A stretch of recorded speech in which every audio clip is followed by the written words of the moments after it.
Angels. There were a lot of hugs. There were a lot of tears. The capacity inside of the gym is 1,500 people, and I'm told that they reached capacity after about 20 to 30 minutes of letting people in, and there were still several hundred people outside of the school who wanted to come in and pray and be a community together after such a horrific event. It was full of prayers and songs. There was only one speaker. That was Archbishop Bernard Hebda. He spoke about losing hope in the face of such a tragedy and finding comfort in faith. The governor also attended the vigil along with Senator Amy Klobuchar, the Attorney General, and the principal and priest over at Annunciation Catholic School. Fox 9 Minneapolis' St. Paul's Mary McGuire. FBI investigating the shooting as an act of domestic terrorism. Police say the suspect, 23-year-old Robin Westman, who died from a self-inflicted gunshot wound, acted alone and had legally purchased the weapons. We're also aware of a manifesto that the shooter had timed to be released on YouTube. This manifesto appeared to show him at the scene and included some disturbing writings. The shooting, which happened during Mass to celebrate the new school year, killed 2 children, only 8 and 10 years old. 17 people were also injured. Fox's Kevin Cork. The Trump administration says Dr. Susan Menorez is no longer director of the Centers for Disease Control and Prevention. Her lawyers say Menorez was targeted for protecting the public and is not stepping down.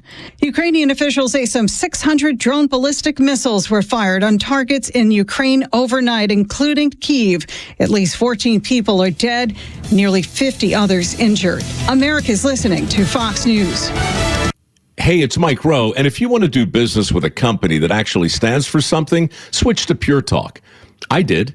Sure, I appreciate being on America's most dependable 5G network with unlimited talk and text for just $20 a month. But what I really appreciate is Pure Talk's commitment to our military and to our skilled workforce. That matters to me. Save 50% off your first month when you dial pound 250 and say keyword Mike Rowe. Pure Talk, a wireless company that actually stands for something. You're great at protecting your own personal information. You probably even use things like two-factor authentication, strong passwords, VPN. But as much as you try to be in control of how your information is protected, there's lots of places that also have it. That's why LifeLock monitors millions of data points every single second for identity threats. If your identity is stolen, a LifeLock specialist is going to help solve the identity theft issues, guaranteed, or your money back. Save up to 40% off your first year with the promo code Beck at LifeLock.com. Terms apply. WFOM and W292EV Marietta, a Dickey broadcasting station. This hour is presented by Subaru of Gwinnett. You'll love the difference. The Morning Extra, only on Extra 106.3. Morning, y'all. Tug and Los until 10 on a Thursday. Just stand on your tippy toes. You can see the weekend, see that college football right there waiting in you. In the periphery, in the line of sight. You're so close at this point. For a week that has gone by in such a slow fashion. You said that yesterday. So waiting for the biggest distraction I could possibly have for the next several months. Yeah. It's right there. It's like on a plate. In fact, my dad. As you have a huge burrito to your left. That's right. On a plate. I love it. He flat out told us, because he's been in town with my stepmom for the better part of almost 2 weeks. Yeah. They just hadn't been in town for a long time. So we're like, yeah, make a longer trip. And he's like, I want to take the family out for dinner on Friday. I go, oh, no, Pop. We got college football. He's like, what about Saturday? I was like, yes. He's like, Sunday. We're planning on leaving on Sunday. I was like, 2 games. That's right. We got to figure this out. Well, that's the way order takeout, right? Having Uber Eats. Like, you pay the fee, you know? You talk about all this stuff, and it is. You said the word distraction, and it is, and it will be. And it'll be needed for a lot of people. Including me. See, you're in a place where talking about this stuff, man, I don't have a problem with it, because 48 hours ago I told you what was coming. Yeah. I'm not. Am I angry? Yeah, but I've been there. I've been telling you, when all of these people sit back and talk about, this is what we're doing with our trans community. And I said, ignorant. Look what happens when you give people that are mentally ill puberty blockers. Look what you do when you sexually castrate them. Look what you do when you go down this road. And by the time yesterday, and this is This is what I kept going back to yesterday as I'm watching the media do we don't have any motive. I'm like, we've already all read the motive. You already know the motive. We already read everything. You didn't text me the motive. I sent you, here's the videos. Here's all the stuff that's out there. And I watched that video of... you watched it twice, which is probably why you're in the headspace you're in. Yeah. Watching that the insanity church twice. And I was just trying to pick up on things, and what was it? What should I know about this? What should I see about this? And sometimes reading it twice, watching it twice is the thing to do, just to be sure. But I know a lot of people with firearms, Los, and when I tell you firearms, I don't mean just a shotgun, a rifle, and a pistol. I mean they have an arsenal. They could absolutely defend the neighborhood if they needed to. If anything broke out, that's where I'm going. I know exactly where I'm headed. And taking my... Well, The Walking Dead is actually happening, and I'm going over to Bill's house. That's exactly right. And let me tell you, but he can't fire them all at once. That's right. He'll need reinforcements. But I've never seen Bill parade his guns around that way because he's not crazy. I've never seen the people that I grew up with in Dalton, Georgia, who probably have a lot more guns than that person in Minneapolis, because I don't know to say his name. None of them parade their guns around like that. But you know why? Because you watched they're not nuts. They're not absolutely crazy. It was pure insanity. Pure insanity. That's right. There's no other description but insanity. And when you read through the transcript, and I hope, and I posted this on X, and I hope a lot of people got a chance to go back, because you did have this shooter's YouTube channel end up being pulled down. But in that channel, the shooter, because I'm not all about these pronouns. He, that's how nuts. We know he was a he. Decided that he was going to post his here's my manifesto. And part of it was in Russian, which just added to the craziness of it, because the first 4 or 5 pages are just disjointed, don't make a lot of sense as you're reading through them. But this is the nice part about AI, and the other part about the fact that you have a community of people that will transcribe it for you. And by the time you get done with the 15 pages, it's pure insanity. That's all it is. Just nutso, completely crazy. And to think that his parents helped along the way. They're like, he really wants to be a she, so we'll go along with this. Even though this person was talking about fantasizing over school shootings as early as 14 years old. Absolutely nuts. And instead of getting the kid help, lock him up. You know what? There's a little bit of me, though. There's a little bit of me that goes, what were the parents to do? Because they're going to take him to a doctor. Let's say they were smart enough and engaged enough to get the boy help. And by the way, within his manifesto, he talked about not wanting to get help because it would signal that he would not be able to accomplish what he wanted to. Yeah. He brought it up that I don't want to talk to a psychiatrist. I don't want to see a doctor because they'll figure out that I'm a murderous son of a bitch.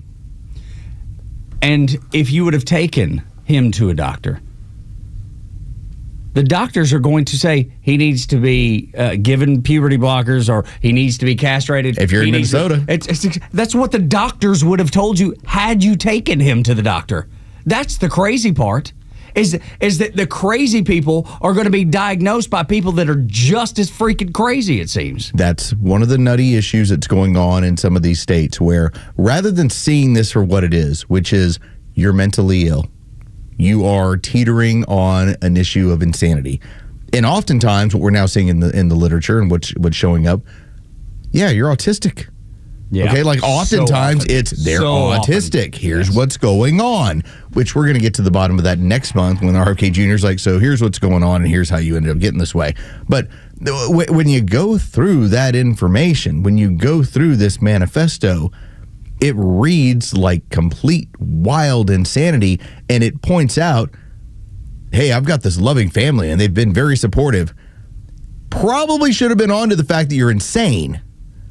But they went along with, but we're just making sure that he wants to pretend that he's a she. Yeah. He wants to pretend that this is what he's all about, and so we'll go along with this. But that's my point. That's the point I'm trying to make, though, dude, is even if the parents didn't go along with it, they were going to take him to a doctor and get him inspected, get him checked out, and he was going to... They would do nothing to get him the actual help he needs. They would try to affirm his insanity. Yeah. There's no winning in that scenario. Where's the win? How do you get it right when everybody's crazy? And by the way, the state officials, for as much as the left does what they do, which is guns. Yeah. How do we get your guns? It took all of an hour for them to word about guns. Then it turned into, we don't have a motive, must be the guns. Yes, right, of course. We had been bragged to over at the DNC summer meetings not even 2 days before. We weren't even at the 48-hour point where we could go back to what Tim Walz was bragging about. Hey, we're a safe haven for all these people. Yeah. No, you're a manufacturing facility for crazy. That's what they turned into. That's what they did. That's what they created. Minnesota ranks the highest per capita for being a safe haven for transgender individuals in Minnesota. And can I just say, we can talk about economic growth and feeding children and growing the economy and creating jobs simultaneously with talking about everybody's human rights matters, and we shouldn't be. Well, what about the kids that were killed? What about their human rights?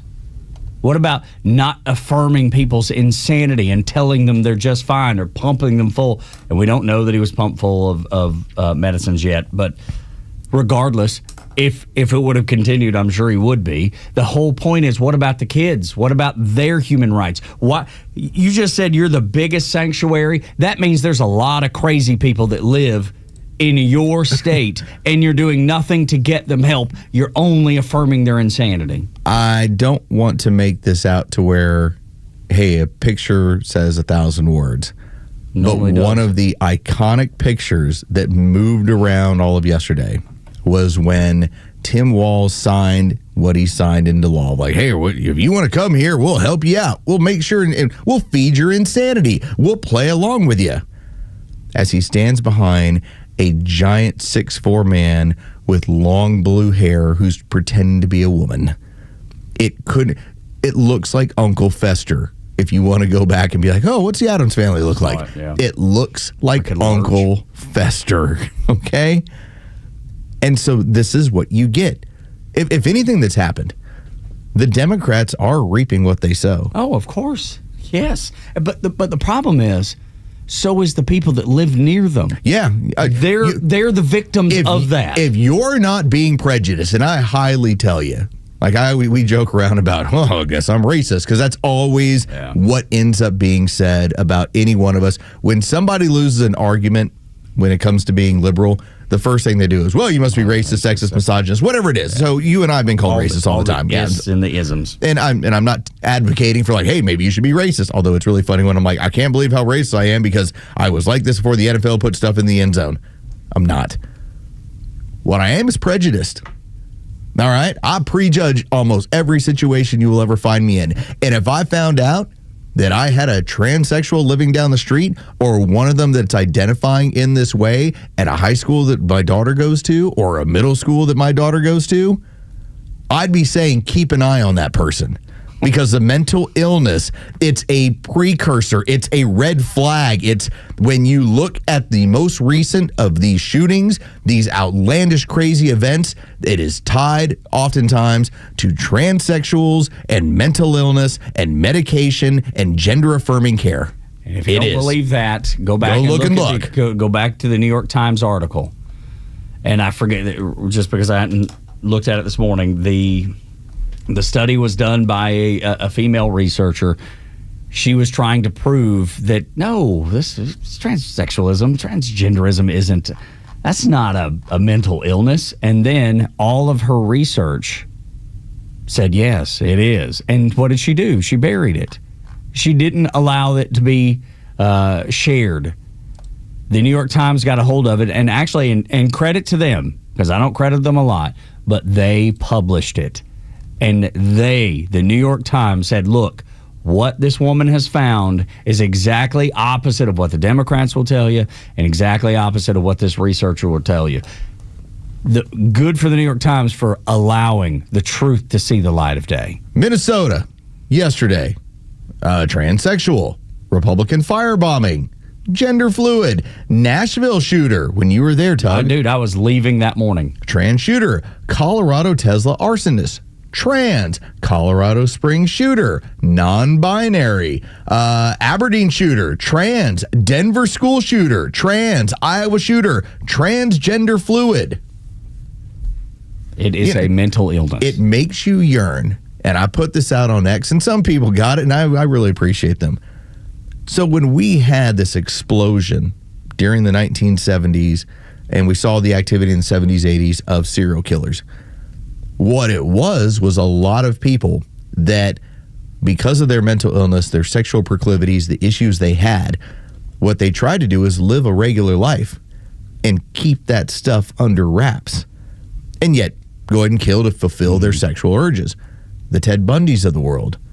Yeah, Jeffrey Dahmer, who knew pretty early on, I'm gay, I'm going to fantasize over mannequins, and then it turned into I have a disorder where I don't want anybody to leave me, so he started cutting them up into pieces.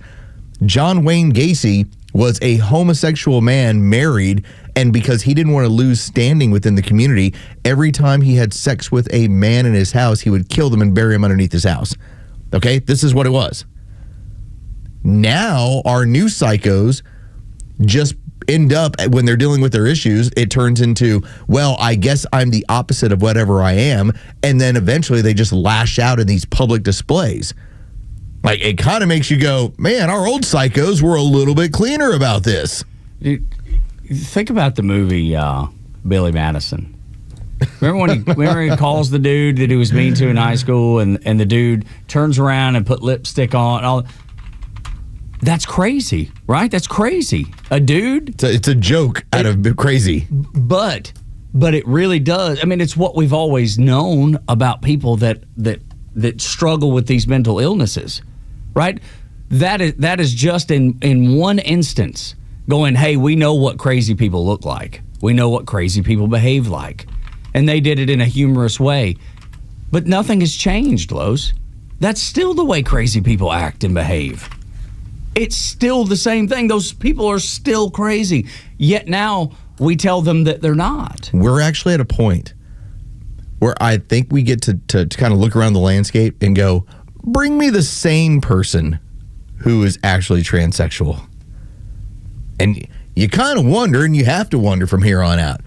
Like I talked about, I went to a convenience store and went, well, that's where that transsexual man, his woman, works. And I just think to myself now, when's that person going to pop off? Yeah, I mean, it's a valid question. It's a valid concern. This is what we're seeing when we hear that 49% of Democrats within an age group have a mental illness, have a diagnosed mental illness. And these people, this is what they do. They are making sure to cater to this.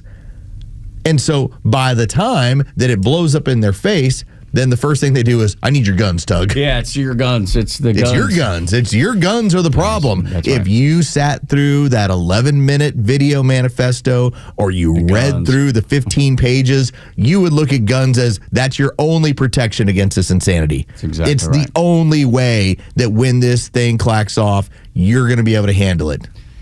And the only way to stop bad guys with guns is usually good guys with guns. Thankfully, this dude stopped his insanity and offed himself. So I don't have to deal with him anymore. But, yeah, man, I know a lot of people with guns, and none of them behave the way that crazy person did. And it's just a matter of time. If you continue to affirm crazy, it's just a matter of time before crazy rears its head again. 6 o'clock hour is brought to you by Subaru of Gwinnett. When we continue on Extra 106.3, the Democrats spent time at their summer meetings for the party's direction, not creating any direction, not coming up with new ideas, but condemning Donald Trump, of course. Next on Extra 106.3. The Morning Extra, Neil Bortz, and The Kimmer Show are all online for you anytime at thepodcastpark.com. Plus all of Extra's exclusive podcasts like Ben Burnett, Janelle King, and so much more. All at thepodcastpark.com. Presented by Associated Credit Union. Hey, it's a Kimmer. Okay, you're driving along. Suddenly you hear that horrible sound of metal and crunching. It's an accident. Even if it's a little minor fender bender, man, that could be a nightmare. First, obviously, take care of yourself. But before you make a deal with an insurance company or anybody else, call David Van Sant with Van Sant Law. You know why? Because he used to work for the insurance company, so he knows how to get the right settlement and right away. Van Sant Law. Don't forget, if you don't get paid, they don't get paid. Protecting your interests. Insurance is great, but it's complicated. 855-GA-INJURY or vansantlaw.com. Don't believe this nonsense you see on TV commercials about how uncomfortable a CPAP mask is. Take it from me. You wear one, especially the nasal pillow I use, for one night, and you will fight anybody that tries to take it away from you. But if they do take it away from you, you can get more at cpapsetcetera.com, cpapsetc.com, with a store in Alpharetta, same-day shipping. To your health, cpapsetc.com. The future of business in Georgia is bright, and Georgia Power is a driving force behind the businesses and organizations that are vital to the growth of the state. Just ask Brandon Hutchison, Executive Vice President and General Manager of Atlanta Motor Speedway. Make no mistake about it, we're big customers of Georgia Power. It really is a true partnership. We've ran NASCAR's highest level of racing. In the early days of Atlanta Motor Speedway, Atlanta International Raceway, as it were, they raced twice a year, and that was about it. Right.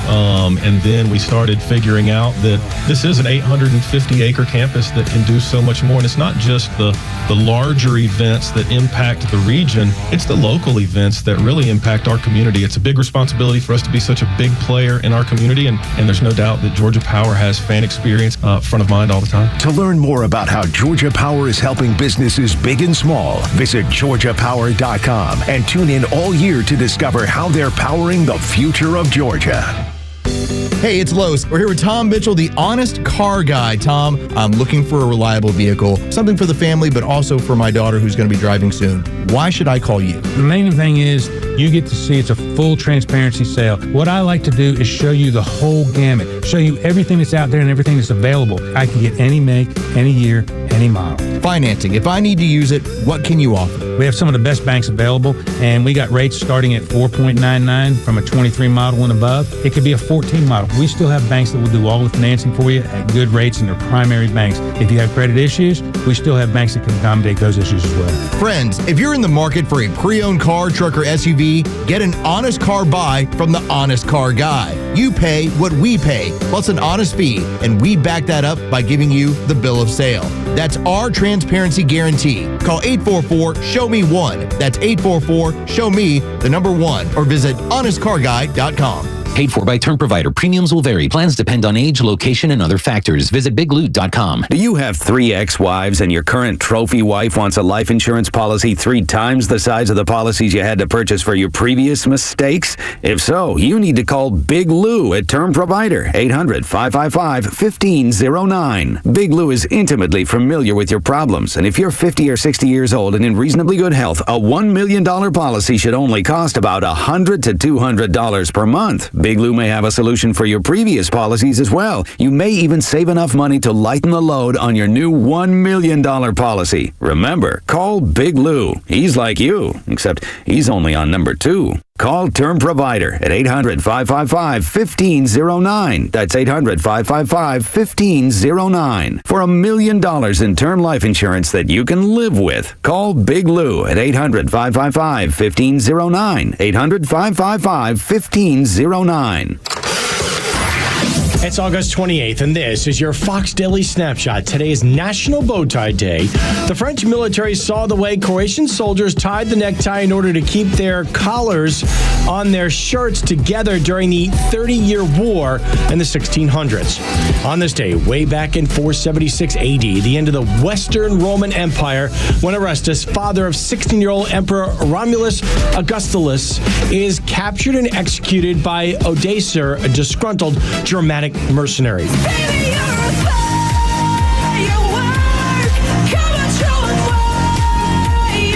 In 2011, Katy Perry wins 3 awards, including Top Prize Video of the Year for Firework at MTV's Video Music Awards. Born on this day in 2005, reality TV star Alana Frances Thompson, also known as Honey Boo Boo. I'm CJ Papa. That's your Fox Daily Snapshot. The stories that matter to you. These are your Georgia headlines. Here are your Georgia headlines for Thursday, August 28th. Former state trooper and current mayor of Buchanan, A.J. Scott, was found guilty of vehicular homicide related to a deadly crash he was involved in while on duty in 2015.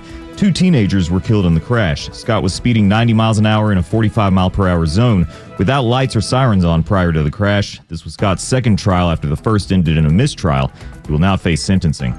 A long-planned Veterans Memorial in Cobb County has been delayed again. Cobb County commissioners failed to approve the final $1 million from the Special Purpose Local Tax Fund. Some veterans in attendance voiced their disappointment. The memorial has been in the works for over 10 years and is planned to be located near the Cobb Civic Center. And Atlanta has been named the 4th buggiest city in America, according to the website Thumbtack. Rankings were based on the number of consumers requesting pest control services. Austin, Texas was ranked number 1.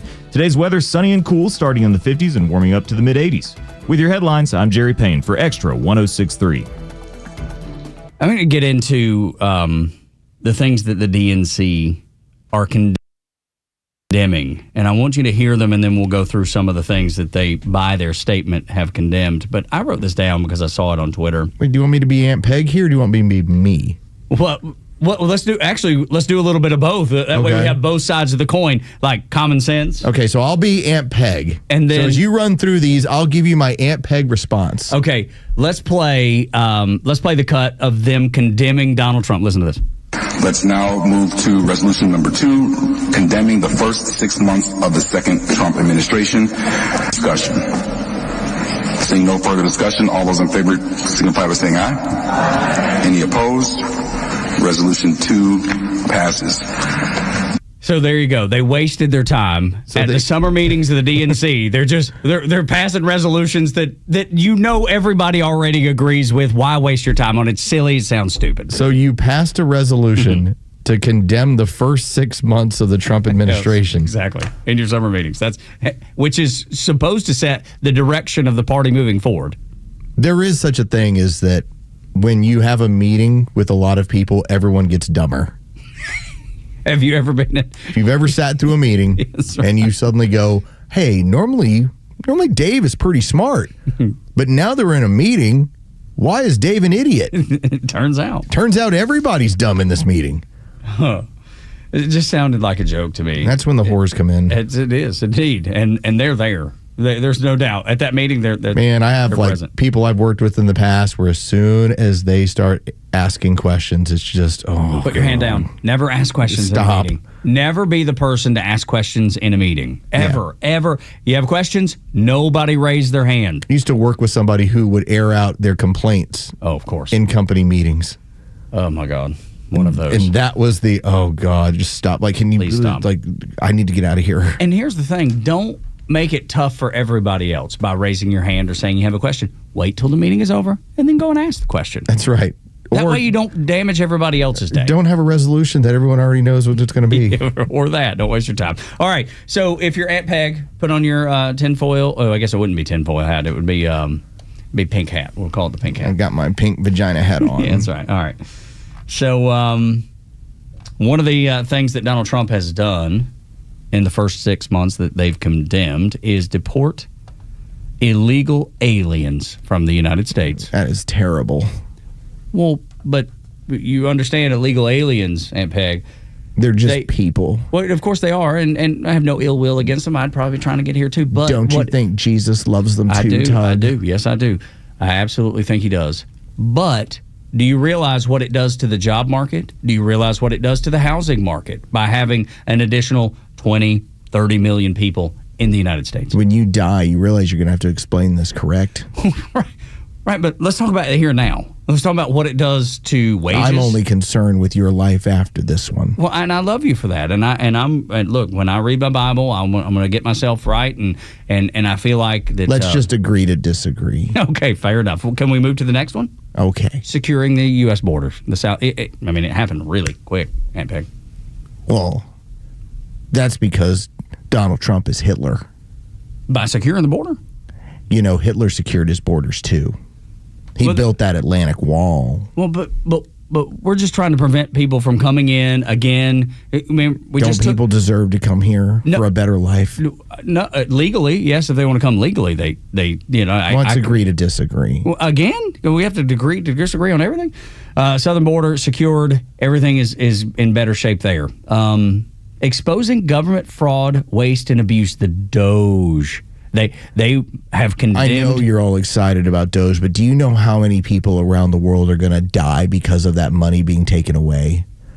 I don't. Do you? There's a study out of Massachusetts that says we're going to lose 300,000 people because you cut all their money.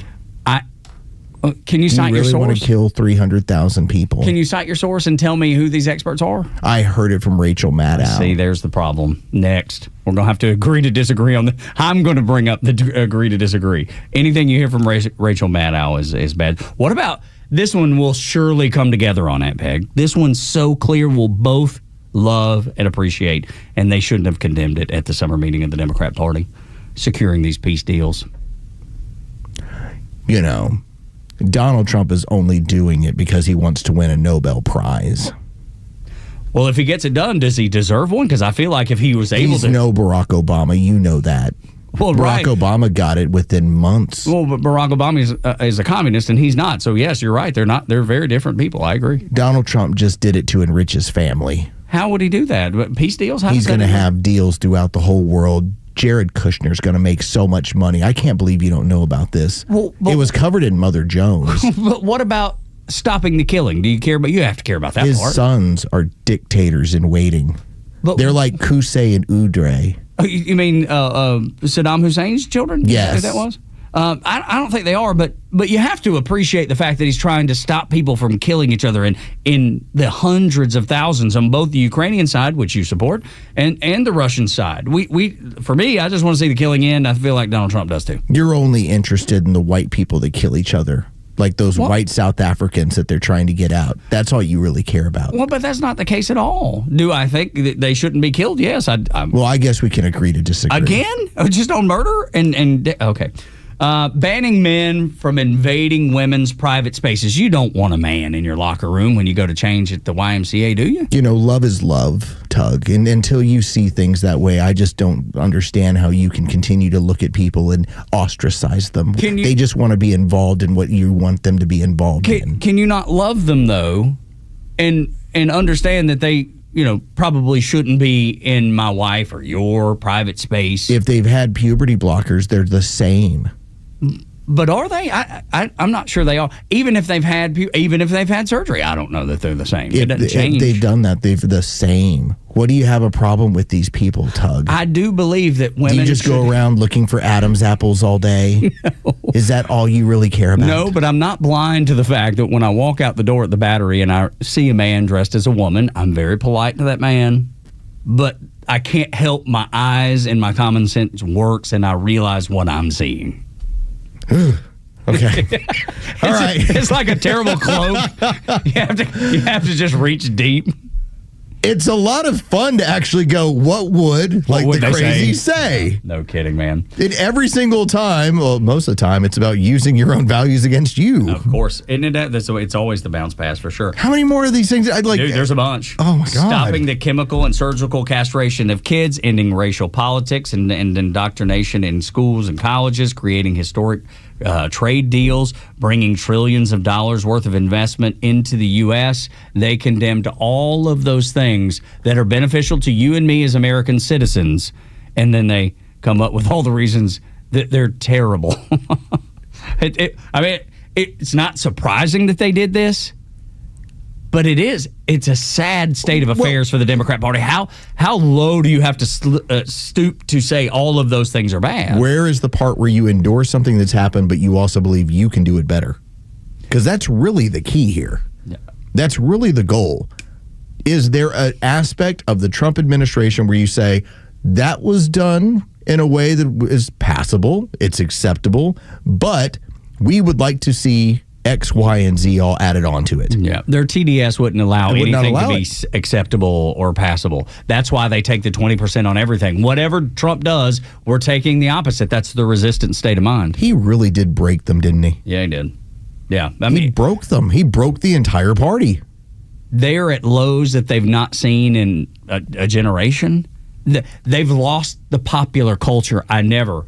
Of all the things that Donald Trump, I thought he might do and he might win and things that he might implement, I never expected him to be the cool person again. I never expected it. I know we're going back to this, but I think it's important to point out when you talk about the popular culture, because oftentimes the Democrats, that's the area they try and live in. They own Hollywood. If they hear that the mentality has changed on a particular topic, they often will change with it. Be like, uh-oh, they found out. Okay, we're in trouble here. Donald Trump put out a post, and then 8 hours later, Cracker Barrel's like, sorry, we messed up. Like, that's how different that was. That's how quickly that happened. That's where he's controlling this narrative. He's forcing them to jump from one foot to the next, and no matter where they go, they always feel like they're wrong, and then they hate him for it. Dude, how pissed is that CEO of Waffle House, of Cracker Barrel? She is so furious right now. They had to put out this rosy statement about how we listened.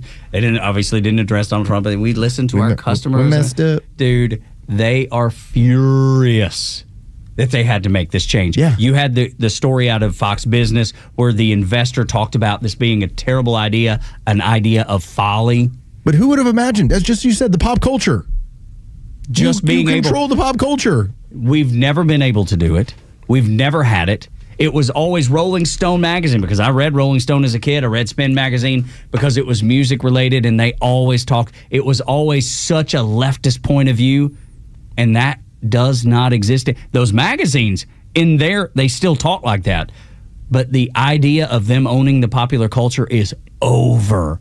Nobody believes in what Hollywood has to say. Nobody believes what the mainstream media has to say. Nobody believes any of the nonsense anymore. They're able to watch Donald Trump be successful and everybody react to it. I think there's two things in play here. Something for you to kind of juggle around in your mind, Tug, and maybe we find ourselves where this has all occurred.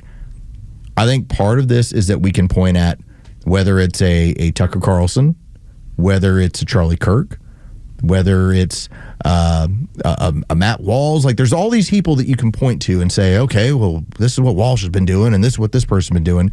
To a lesser extent, even a Joe Rogan, who's by no means a conservative or Republican or anything else, although you've seen the kind of direction he's gone. Sure.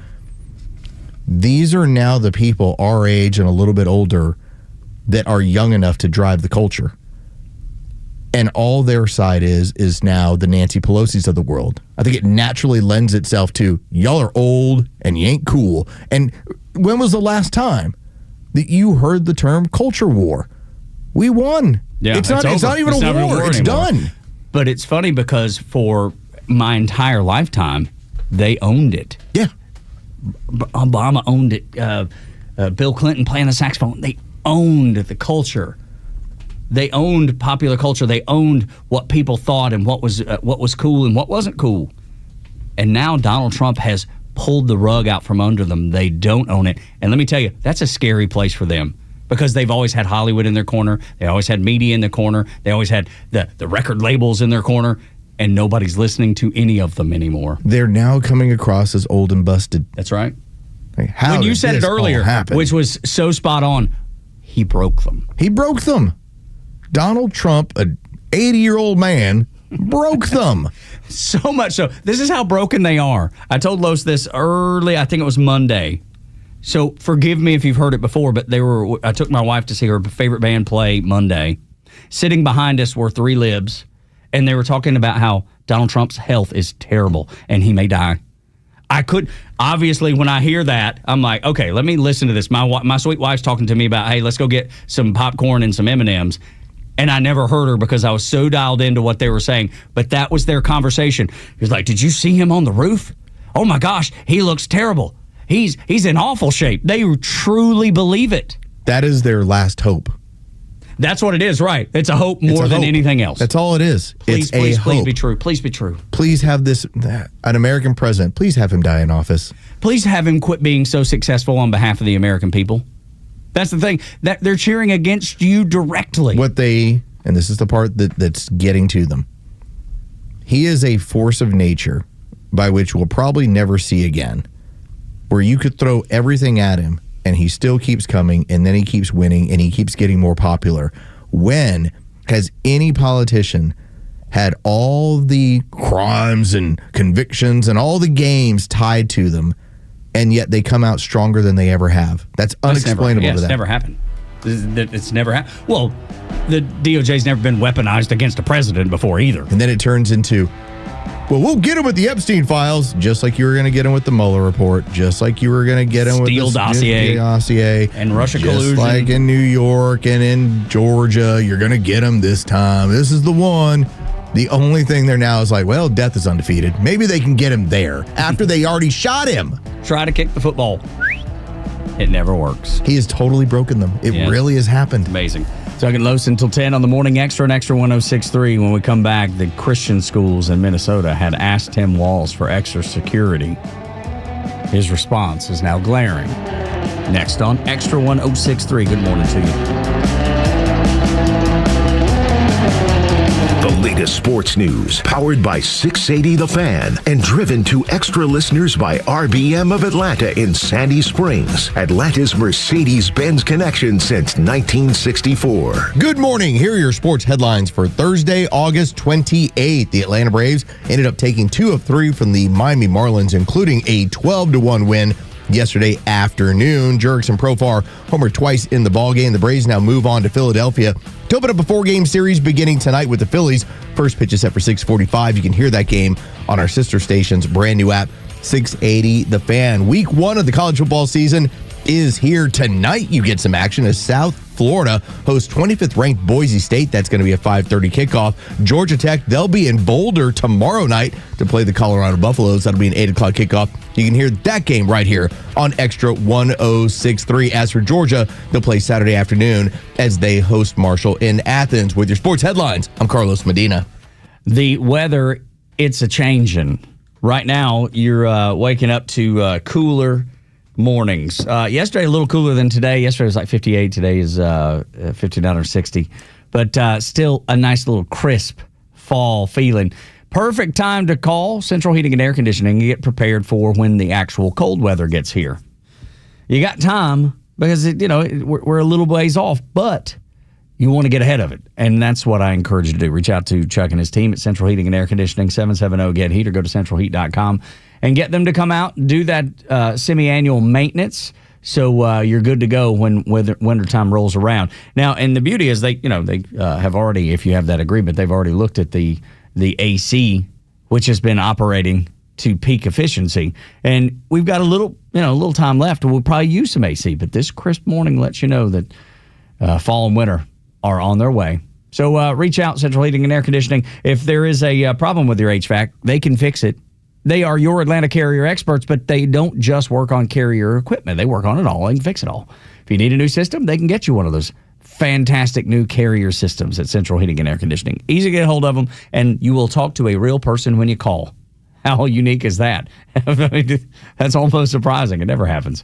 You always get put into that automation that drives you crazy. You won't with Central Heating and Air Conditioning. When you call them at 770-GET-HEAT, somebody will answer.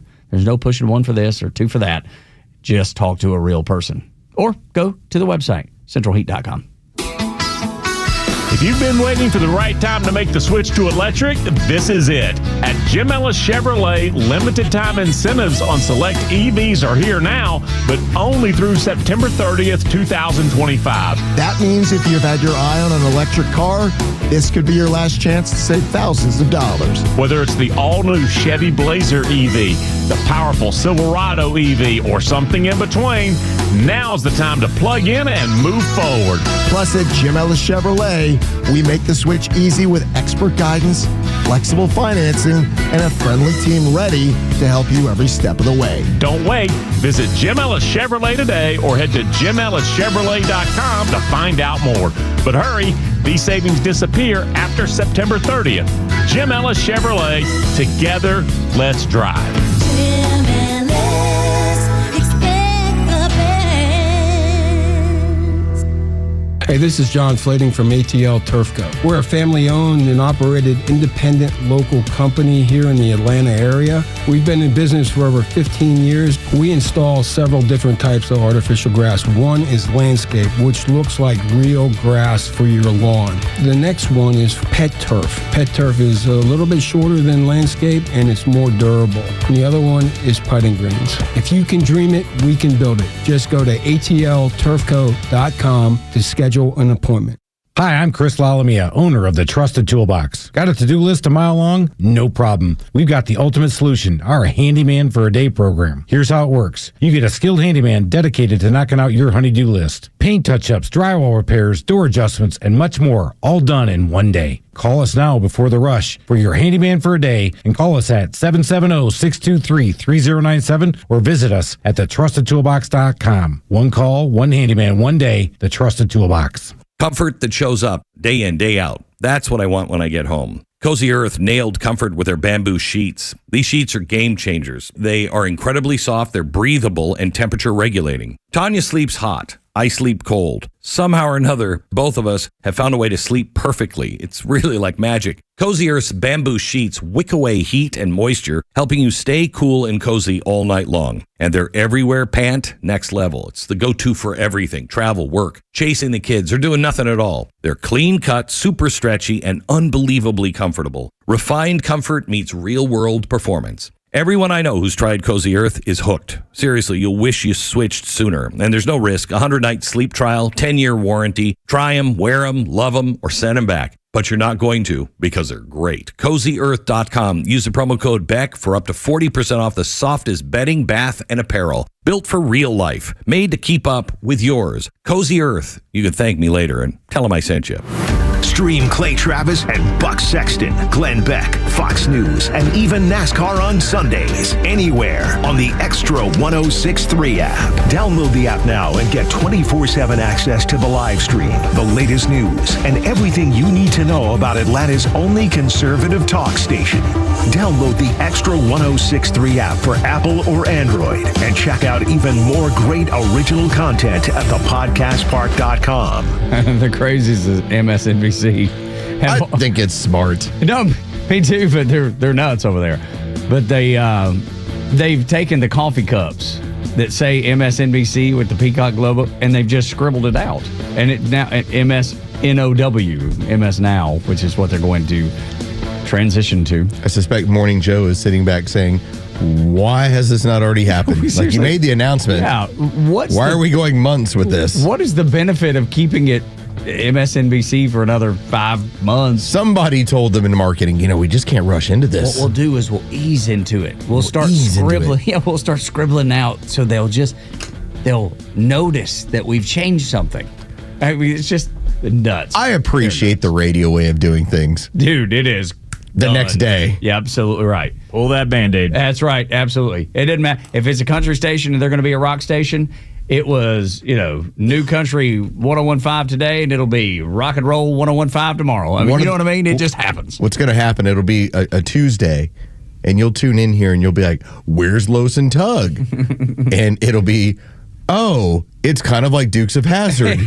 There's somebody new in here. It's Coy and Vance. I've never heard these other two people before, and nothing will be said. That's right. Insanity.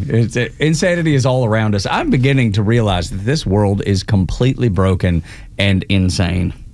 And I've accepted that. And that's why, I lean on my faith to get through it. I want to tell you something that happened in Minneapolis. Tim Benz of the Mendependent, which is very clever. The Mendependent. The Mendependent Schools, and Jason Atkins of the Catholic School Conference. They begged Tim Walz to help secure the independent and the Christian schools in the city. Begged him to do it. They asked Walz for assistance, making sure that not only the Minnesota legislature enacted his budget recommendation of $50 million to establish the Building and Cybersecurity Grant Program, but that the program also included schools that were eligible for funding, regardless of whether they were public, charter, or nonprofit schools, or non-public schools. Daily Wire had this article, and Jason Adkins, he said after the shooting that no additional security was ever funded, even though the money existed because the measure passed in the legislature. It's past time to secure schools from crazy people in full meltdown. And we saw it on display again yesterday. We secure banks. We secure everything. You go into Truist Park, there's security. When the All-Star game was here, there was major security on the ceiling of our building with long guns. There was security, but there is none for schools, and I'll never understand it. And do you know, Los, of that $50 million? Because that measure, the Building and Cybersecurity Grant Program, passed $18 million of it sat unused. I talk about this all the time. True wealth is living in a community that shares your values. You know, you can talk about the size of your home. You can talk about the cars you drive. So unimportant. It's all about your family, your community, and do you share values with each other? So, for instance, I have loved that my kids, when they go to our county schools, there's a police officer out front. Yep. Cruises right out front. Yep. In fact, when you go check in, there's a guy with a gun right behind the first door that you go into. Mm-hmm. And that's your school resource officer. And the entirety of the staff knows him. The kids all say hello. In my younger daughter's case, he shows up at all the school events even when he's not working. And can I tell you that adds benefit? The added benefit is that is the first time that kids interact with a police officer, it's not in a, I've gotten a ticket, I've done something wrong. They know this police officer. They know that he is a good dude, that he shows up at the events, that he interacts with them. He laughs at them. We laugh at the same jokes. We tell jokes each, whatever the relationship is. But the first interaction with a police officer from a young age is a positive one. And I was at Hogwarts High a couple of days ago when we were playing over at Pace Academy. If you've ever been to Pace Academy, it looks like it's straight out of basically like a movie. A Harry Potter movie. Okay, like that's what it looks like. Yeah. And while we were playing volleyball there, the school resource officer was walking around, 9 mil on his hip, just checking out to make sure everything was good. I mean, that's the role. So it begs the question, why, when you're in Minneapolis, why when you're in some of these areas, is there not one of these people? And the answer will gross you out. Why do you think that, Tug? Why do you think that in some of these places they won't fund a person there? The left needs these incidents because they despise the Second Amendment, and that is their way to get after your firearms. And they don't. When I talk about a community sharing your values, does that not make you go, wow, that's gross? Yeah, of course it does. It's I have a hard time wrapping my head around the fact that I've been a gun owner my entire life, and I've never seen my gun shoot at anything that I didn't want it to shoot at.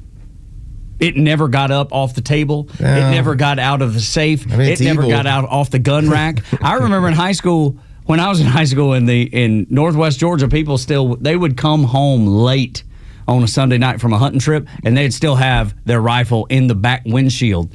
You know, in the back, they're hanging on a gun rack, and nobody thought a thing of it. A gun rack? Yeah, I don't even own a gun. Let alone many guns that necessitate a rack.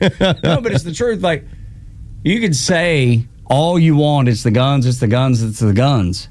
This drink that I have in front of me won't drink itself. I have to pick it up. I have to engage. A gun will not do anything that it's not instructed to do, that it's not made to do. It was a little bit heartbreaking, or a lot, reading from one of the parents whose their child did survive yesterday's shooting, but they were wounded in the attack, and they had posted about how they were asking, why can't we have resource officers, security, It's a great anything along those lines present at their school in case there's a situation like this. Tim Walz needs to be pressed on this today by the media. Guess who won't be pressed on it? By the media. Because the media agrees they're as leftist, crazy, insane as anybody else. Today's going to be very indicative when you watch the media, because last night it was, we just don't know enough right here. We don't know enough about what's going on to really be able to tell you what's happening, even though everyone else paying attention knew what was going on. You had the moment on CNN where they brought up Donald Trump, but they did never point up that "Kill Donald Trump" was actually written on his gun. This is part of what was actually there. And here's another thing. They made it sound like it was a Trump enthusiast. Yeah, of course, because that's the way they wanted to present it. No, he was actually a crazy leftist, if you ask me. He was when he wrote 6 million wasn't enough on his firearm, who else would say that? That would be Hamas. That's who would say that. Those people protesting that wouldn't allow Jewish students into the school that they went to, that's people that would say that. But here's how crazy he was. He was actually then going after the socialists and pointing out how they don't know what they're doing. Let me show you what you should be doing. That just means he wanted to do it more than them. Yeah. That's all. He agreed with what they're doing. He looked at them they're weaklings. Look what I'm doing. And by the way, when you go through that manifesto, he was not a fan of any minority. Absolutely insane. It was the craziest man, woman around. Those who worship at the altar of government will tell you not to lean on your faith in times of trouble, in times of anguish. They are very wrong. Next on Extra 106.3.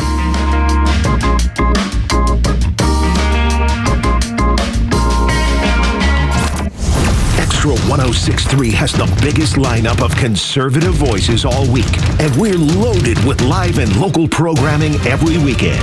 The All Four Seasons Home Show, Back Your Blue, Ben Burnett, Janelle King, and NASCAR on Sundays. See the full weekend lineup at extra1063.com and stream it free on the Extra app.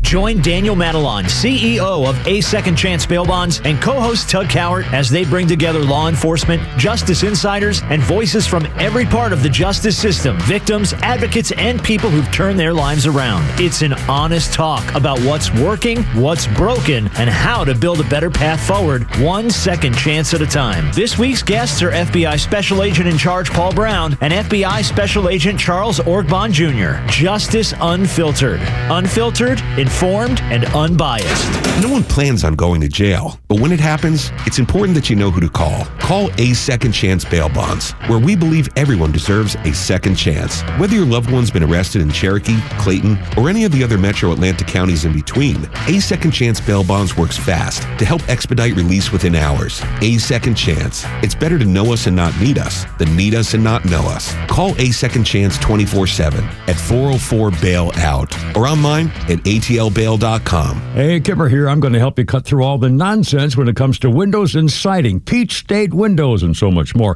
The company you want, with owner Jeff Shea and his outstanding crews. I've known these people for 25 years, Jeff and his wife. They've been doing it around here for 50. Here's the deal. Peach State was not built on marketing gimmicks and cookie-cutter things from vendors who knows where they get their stuff. It's built on a reputation of integrity and quality workmanship, plain and simple. Relationships with the top vendors mean they always offer you some kind of special deal with the best materials and the latest tech and a price that makes sense for your budget. They don't just throw random stuff at you. Each job customized to fit your home's look, age, function, whatever. Still get the best deals from those trusted vendors, and Peach State even offers financing options as low as, how about zero? And don't break the bank to get your home looking sharp either. Current offers and financing options right there for you at peachstatewindows.com. Skip the gimmicks, cut through the noise, go straight to the company's been doing it for decades. Peach State Windows and so much more. The trusted name, peachstatewindows.com. Experience luxury like never before behind the wheel of a brand new Cadillac from Jim Ellis Cadillac. From the iconic Escalade to the innovative electric Lyric, Jim Ellis Cadillac offers the models you know and love, along with the latest in luxury EVs. And the buying experience just as luxurious as the Cadillac name itself. With great prices, a great selection, and a team of knowledgeable sales associates, You'll love shopping at their showroom, conveniently located on Peachtree Boulevard, just inside the perimeter. Prefer to shop from home? Visit JimEllisCadillac.com, where you can browse all the latest offers and even start or complete your entire purchase online with the Jim Ellis Expressway. Want to try before you buy? Schedule an at-home test drive and enjoy the convenience of home vehicle delivery. Luxury is waiting. Experience it today at Jim Ellis Cadillac. Jim Ellis Cadillac, where you can always expect the best.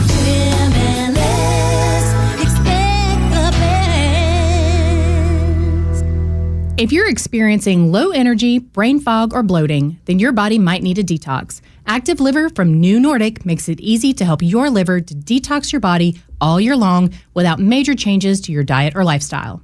WFOM and W292EV Marietta, a Dickey broadcasting station. This hour is presented by Van Sant Law, vansantlaw.com. A community grieves. Gianna Gelosi, Fox News. Hundreds gathered in the Twin Cities last night to mourn a church shooting that left 2 children dead and 17 others hurt before a gunman turned the gun on himself. The shooter was born Robert Westman, but changed his name to Robin 6 years ago. The shooting began during a school-wide mass marking the beginning of the school year at around 8:30 local time yesterday morning. The shooter opened fire with a rifle, shotgun, and pistol, all legally purchased weapons, according to police. Also, according to police, his mother previously worked at the school. FBI Director Kash Patel is calling this a hate crime, posting, "The FBI is investigating this shooting as an act of domestic terrorism and hate crime targeting Catholics. The FBI will continue to provide updates on our ongoing investigation with the public as we are able." And that's Fox's Lucas Tomlinson. Homeland Security Secretary Kristi Noem claims the shooter had a rifle magazine with the words, "For the children, where is your God?" and "Kill Donald Trump" scrawled on it. Elsewhere in Minneapolis, Democrats were at their summer meeting trying to get a strategy together after their 2024 election losses. Democrats pitching progressive ideas like packing the Supreme Court. One delegate even argues that things were better during COVID. Democrats claim they've overperformed expectations in more than 40 special elections around the country since President Trump took office. Still, one veteran Democrat believes the party remains clueless on crime as President Trump commandeers control of the D.C. police. The DNC concluded its meeting in Minneapolis shortly after a deadly shooting at a nearby Catholic elementary school. Democratic California Governor Gavin Newsom said the country can't even get through the first week of school without a shooting. Newsom said, quote, "The GOP will do absolutely nothing on gun violence," adding it was, quote, "sick." And that's Fox's Chad Pergram. America's listening to Fox News. Hey, it's Mike Rowe, and if you want to do business with a company that actually stands for something, switch to Pure Talk. I did. Sure, I appreciate being on America's most dependable 5G network with unlimited talk and text for just $20 a month. But what I really appreciate is Pure Talk's commitment to our military and to our skilled workforce. That matters to me. Save 50% off your first month when you dial pound 250 and say keyword Mike Rowe. Pure Talk, a wireless company that actually stands for something. You're great at protecting your own personal information. You probably even use things like two-factor authentication, strong passwords, VPN. But as much as you try to be in control of how your information is protected, there's lots of places that also have it. That's why LifeLock monitors millions of data points every single second for identity threats. If your identity is stolen, a LifeLock specialist is going to help solve the identity theft issues, guaranteed, or your money back. Save up to 40% off your first year with the promo code Beck at LifeLock.com. Terms apply. Grow your business organically with Atlanta's fastest growing news and talk station, Extra 1063. Get started today by emailing sales@xtra1063.com. Can't thank you enough for being here with the Morning Extra on Extra 1063. I feel like the Roadrunner's next to me. What's going on? What is going on? Tug and Los until 10 on Extra 1063. There's something that happened during the... Los is trying to lighten me up a little bit because I'm heavy today. I feel very heavy today, and I appreciate you, man. I really do. It is a heavy day. So much so that what's that? Is there a mouse in there? I know, right? Did you at some point you just go like, what is that sound in the background? What is that going on there? No idea what that is. Did you hear? Is he mocking me somehow? I think he is. Is that what he hears when I talk? That's definitely what my wife hears when I talk. So you're not far off base. Did you hear during the Fox News update there, before we get into the topic of the day, which is obviously Minneapolis, at the DNC meetings that we've talked about for the last 2 days, they had someone make the proclamation that it was better during COVID than it is right now. Of course they yearn for that time. Exactly what I thought. How weird. Isn't it crazy that they were like, we controlled everything. We could tell people when they could leave and come back. We told them when they were able to go to work. We had total control, and now we don't. Maybe that was the most unhappy point that I've had in my entire life. I would imagine, yes. Okay, I get it. I can't let it go. In fact, I didn't put it on the show run sheet, but yesterday we had the canceling of the EUA, the emergency use authorization, which was the only reason that the shots were legal, because we don't have any other treatments for this. Yet these people yearn for that time when they had all this power and all this media manipulation. They were the ones that used to get on the phone to whatever social media company, typically it was Facebook and Twitter at the time, and say, don't let anybody say this. Like, I still remember I got attacked by, it was a crazy amount of bots, a wild amount, because I actually said remdesivir does damage to the kidneys. Right. And it was one after another. Attack. Well, apparently you don't know what you're talking about. Well, you know what remdesivir does? It causes kidney failure, renal failure. Now we know it. Yeah, absolutely. I'm telling everybody 3 years ago, oh, you can't say that. Yes. I'm sorry. It's on the box, okay? It has a black box warning for kidney failure. Remdesivir may cause kidney failure. And of course, for the amount of people that died in the hospital because remdesivir was the one thing they were giving you, and it was always the same thing from the media, who, by the way, as you said, they yearn for this time period. The media went, we've never seen a virus like this that attacks the kidneys. It's because it didn't. That's right. It was the remdesivir it's the prescription that's attacking the kidneys. Okay, all right. I've had my COVID rant for the week. But it's so important to never, ever, ever, ever, ever allow them to have the ability to tell you every move to make. Thank God for RFK Jr. Thank God for Elon Musk. Thank God for Donald Trump. Thank God they're going nuts. Good for y'all. And do not let them turn this into a gun conversation, because that's what they want to do. How do they take full control over you like they did with COVID? They start by taking guns away. That's the immediately. That's the only thing that separates you and protects you from a tyrannical government. Have you ever given I guess it'd be an Irish goodbye? Yeah, where you just do. I've just learned that in the last probably 10 years, but I've gotten really good at it. For anyone who doesn't know what the Irish goodbye is, it's when you might be at someone's house, you might be at a function, you might be at a bar, you can be at anything, and you just disappear. Out of nowhere. People are like, what happened to Tug? Huh? Tug just left. I guess he's gone. He didn't say anything to anybody. He just left. This is exactly, now it's not happening yet, but it's going to happen. It's going to be really interesting to watch this.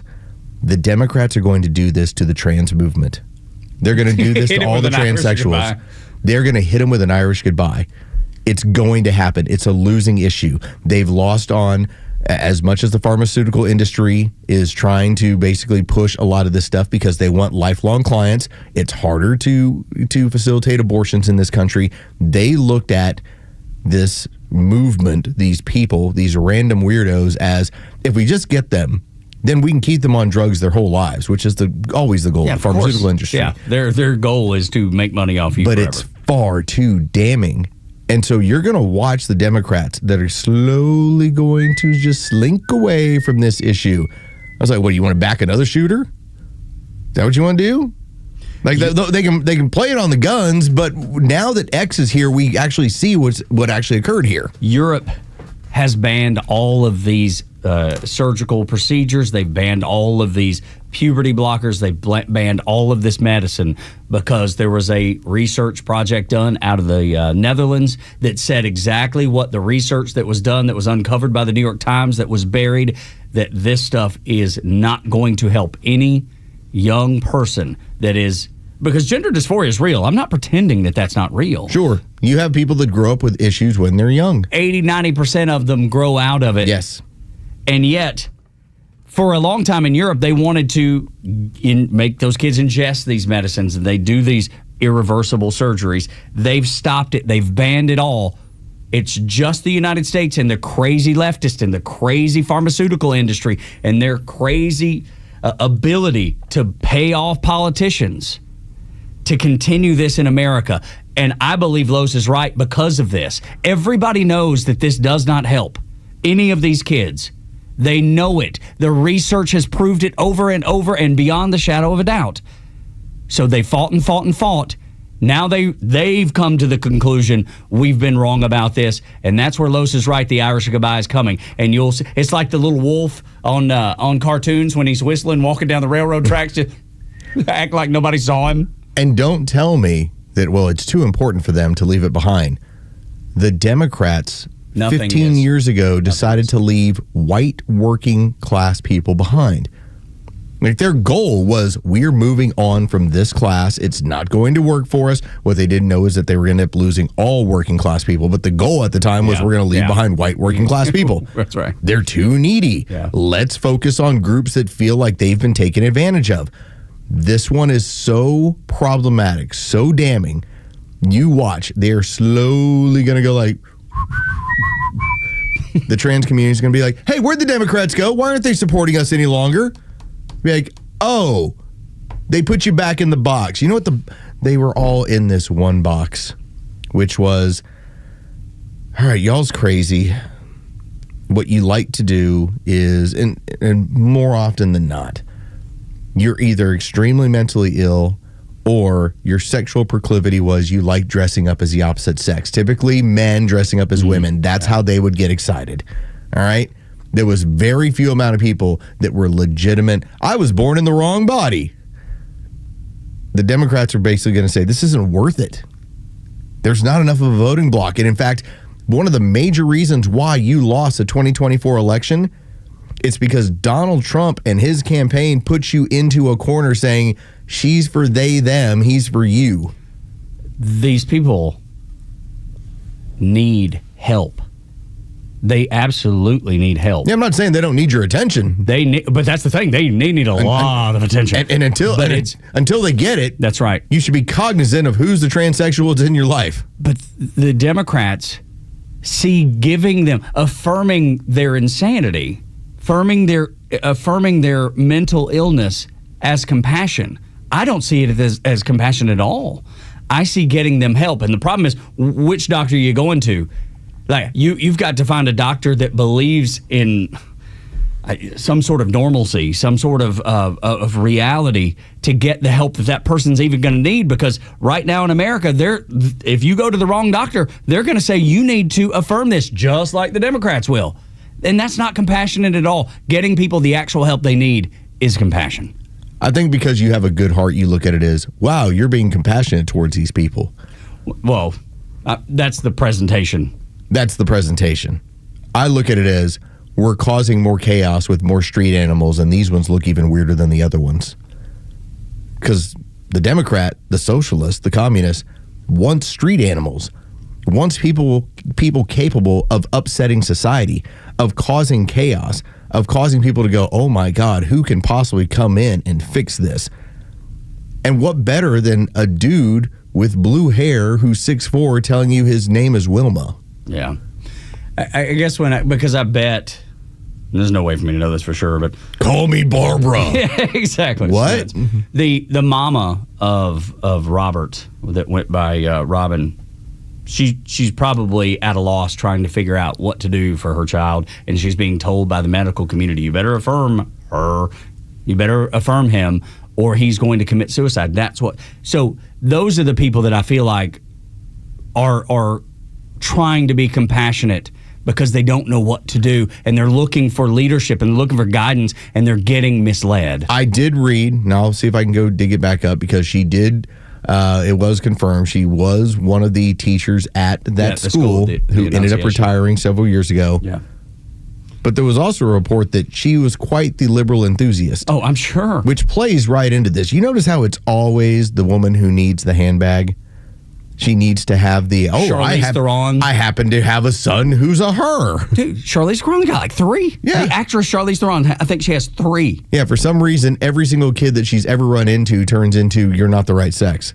Do you think that's them, or do you think that's her? I think it's her, and I do believe I that think these people are sacrificing their kids at the altar of fame. I think in this case, when it came to this particular woman, she had a gay son with mental issues. Mm-hmm. And the best answer to her and to her husband, because they're the ones who signed off on this, was for the name change. Well, let's go through a change here. Let's let this man be a woman. As if that could even happen. Rather than seeking the help, the mental help, the serious mental help. When you go through that manifesto, this person required so many meds. I mean, if there was an institution, they needed to be institutionalized. That's right, in a padded cell. Yes. There's no question. If you read the manifesto, if you watch the video, you know beyond a shadow of a doubt this person was absolutely crazy, and we need to open up mental health facilities in this country. Jails are not the place for these people. They need to be institutionalized. This person spent the better part of 4 pages, at least as I was going through it, talking about other mass shooters around the country and throughout history. And the admiration. And fantasizing about. And by the way, who did it right? Who did it wrong? And as they're pointing out Sandy Hook and that particular person, for somebody who claims that they love their family and they value their family, he looked at that particular shooter and was like, did mom first. And that's pretty good. Like, you're fantasizing about shooting and killing your mom before you go and shoot up an elementary school, and was fantasizing about what it would be like to have a first grader begging for their life. That's in that manifesto. That is what... You go to Fox, go to MSNBC, go to any of the networks. They're not telling you any of this stuff. This is the part of the reason why you're here. We read through all of it. It's dark. It is ugly. It is crazy. They will not tell you what is in there unless you read it on your own on X. Evil exists. Oh, it's a demon for sure. There's no question in my mind. Evil exists. And when I hear the mayor, dude, I was infuriated by the whole thing. Obviously, everybody was. But listening to the mayor, that's when I'd had enough. Listen to this guy. These were Minneapolis families. These were American families. And the amount of pain that they are suffering right now is extraordinary. And don't just say this is about thoughts and prayers right now. These kids were literally praying. It was the first week of school. They were in a church. These are kids that should be learning with their friends. They should be playing on the playground. They should be able to go to school or church in peace without the fear or risk of violence, and their parents should have the same kind of assurance. These are the sort of basic assurances that every family should have, every step of the day, regardless of where they are in our country. And if you listen to the principal of the school, he will tell you the exact opposite of what that foolish man said. The man who kneeled at the casket of George Floyd to cry, which that made its way around yesterday too. Yeah. Oh my gosh. He would tell you prayers aren't enough. That's exactly what you need to be doing. That's exactly what the entire country needs to be doing. That is the only source of hope that we have. None other exists. Put your faith in any politician and you're a fool. You need to be praying every day, because things like this are going to continue to happen. Our country is broken. The world is broken. That is absolutely unarguable. It is broken.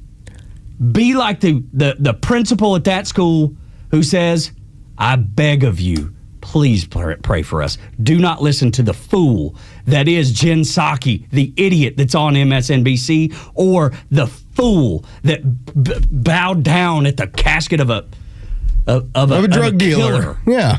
That's drug not dealer. who you need to listen to. Do not listen to these people. They are demonic. He is going about his business and trying to get out in front of the media and paint this sort of picture. What they should be doing, and somebody somewhere along the lines is going to ask the question, well, how did this happen? How did we get here? And the simple answer is always going to be, well, it's guns. Of course. No, it's crazy people. It's crazy people. And this person was as crazy as it gets. If I was wrong about this, if I was so wrong about this, you would have the manifesto and the video running on a loop on cable news and everywhere that's else. right. You're exactly right. But you know why it's not? Because they can't create that. They can't let you know how insane this person was, and that the environment helped foster somebody to be this nuts. Just as Tim Walz told us now 72 hours ago, Minnesota is a safe haven for those who need gender-affirming care. How about those that need mental health care? No, don't need that. But that's what it should be. We gave them what they needed. That's right. You don't understand. We took care of the problem. Oh, I completely understand. That's the problem he has with me, because I completely understand. I keep thinking about how the reason why we watch MSNBC, the reason why I watch the media in the way that I do, because they will always tell you what they want to make sure you don't know without saying it. You're like, what do you mean by that, Los? Tug and I were reviewing the video back and forth. We were breaking down the shirt the person was wearing. Which was also the same type of shirt that the Nashville shooter was wearing. Yes. It's an industrial band called KMFDM that is, I think, the German. And that's, when I watched it the first time, it kind of stood out to me. And then I watched it again, and I know that's a little detail that's going to get looked over. And maybe it doesn't mean anything, but something tells me there's something there. But that particular, when it comes to that, as you put it, KMFDM. So at one point it was mocked during the 90s for Kill Depeche Mode. Right. MF and Depeche Mode. Yeah, right. MF and Depeche Mode. I thought that was the name of the band. Okay. Because during the 90s, that's all I'd ever heard was what the name of that band meant. But what it translates to is no pity for the majority. Now, there is no point so far anywhere in the media where anyone has told you that the shirt this person was wearing said no pity for the majority. All right? That's what Tug and I were paying attention to. These are the sort of things where the media doesn't want to tell you because they have egg all over their face. So does the state of Minnesota. So does Tim Walz. And so does everyone on the left. Right now, the left is trying to make this thing go away so quickly. If they thought it was more advantageous, we would have one thing after another on guns. What are they talking about on MSNBC this morning, Los? YouTube, most watched streamer for 6 months in a row. They are not talking about this story. If they thought it was advantageous, they'd be talking about your guns right now. They know that this is damning to their entire party and this entire movement. It's the end of it. When we come back on Extra 106.3, we learned that the police response in Minneapolis was delayed. Wait until you hear why. Next on Extra. When conflicts escalate around the world, don't let the mainstream media scare you into believing their narrative. Get it right with Atlanta's only conservative voice. And trust the Morning Extra, Glenn Beck, Clay and Buck, The Kimmer Show, and our entire lineup to give it to you straight. Don't buy the fear. Just keep it here. Extra 106.3 FM and the all-new Extra app. Jeray just reached out to me and he was like, THCG. I was like, well, that's really easy. That's a very easy acronym. That's the Honest Car Guy. That's Tom. HonestCarGuy.com. Go to HonestCarGuy.com, and Tom can help you when it comes to securing your next vehicle. Now, I know what you're going to say. All right, Los, what is so different about this? Find out what a lot of other listeners to Extra have already found out when they've reached out to Tom. This is a way to secure a vehicle. Okay, every person needs like a tailor or a baker or a banker. Do you have a car guy? That's what Tom is for you. Tom is the guy who knows the industry as well as anyone out there. He's run dealerships in the state of Georgia for years. Tom now has his own program, HonestCarGuy.com, where he secures the vehicle for you. he is able to avoid all the fees that you typically have to deal with when you go through a dealership. And all he asks for is, here's the bill of sale, give me the honest car guy fee. It's all very transparent. He can find any vehicle, as he's told me before, 1960 to 2025, anywhere in the country. He'll put it in your driveway ASAP. I was like, Tom, what if it's all the way across the country? He's like, give me 72 hours. It'll be in your driveway. That's really cool. Financing. He's got some of the best banks that he's currently working with. They'll get you taken care of there. You got a trade-in? Not a problem. Tom can take care of that as well. What do you do from here? Go to honestcarguy.com or give Tom a call. 844-SHOW-ME-1. That's 844-SHOW-ME, the number 1.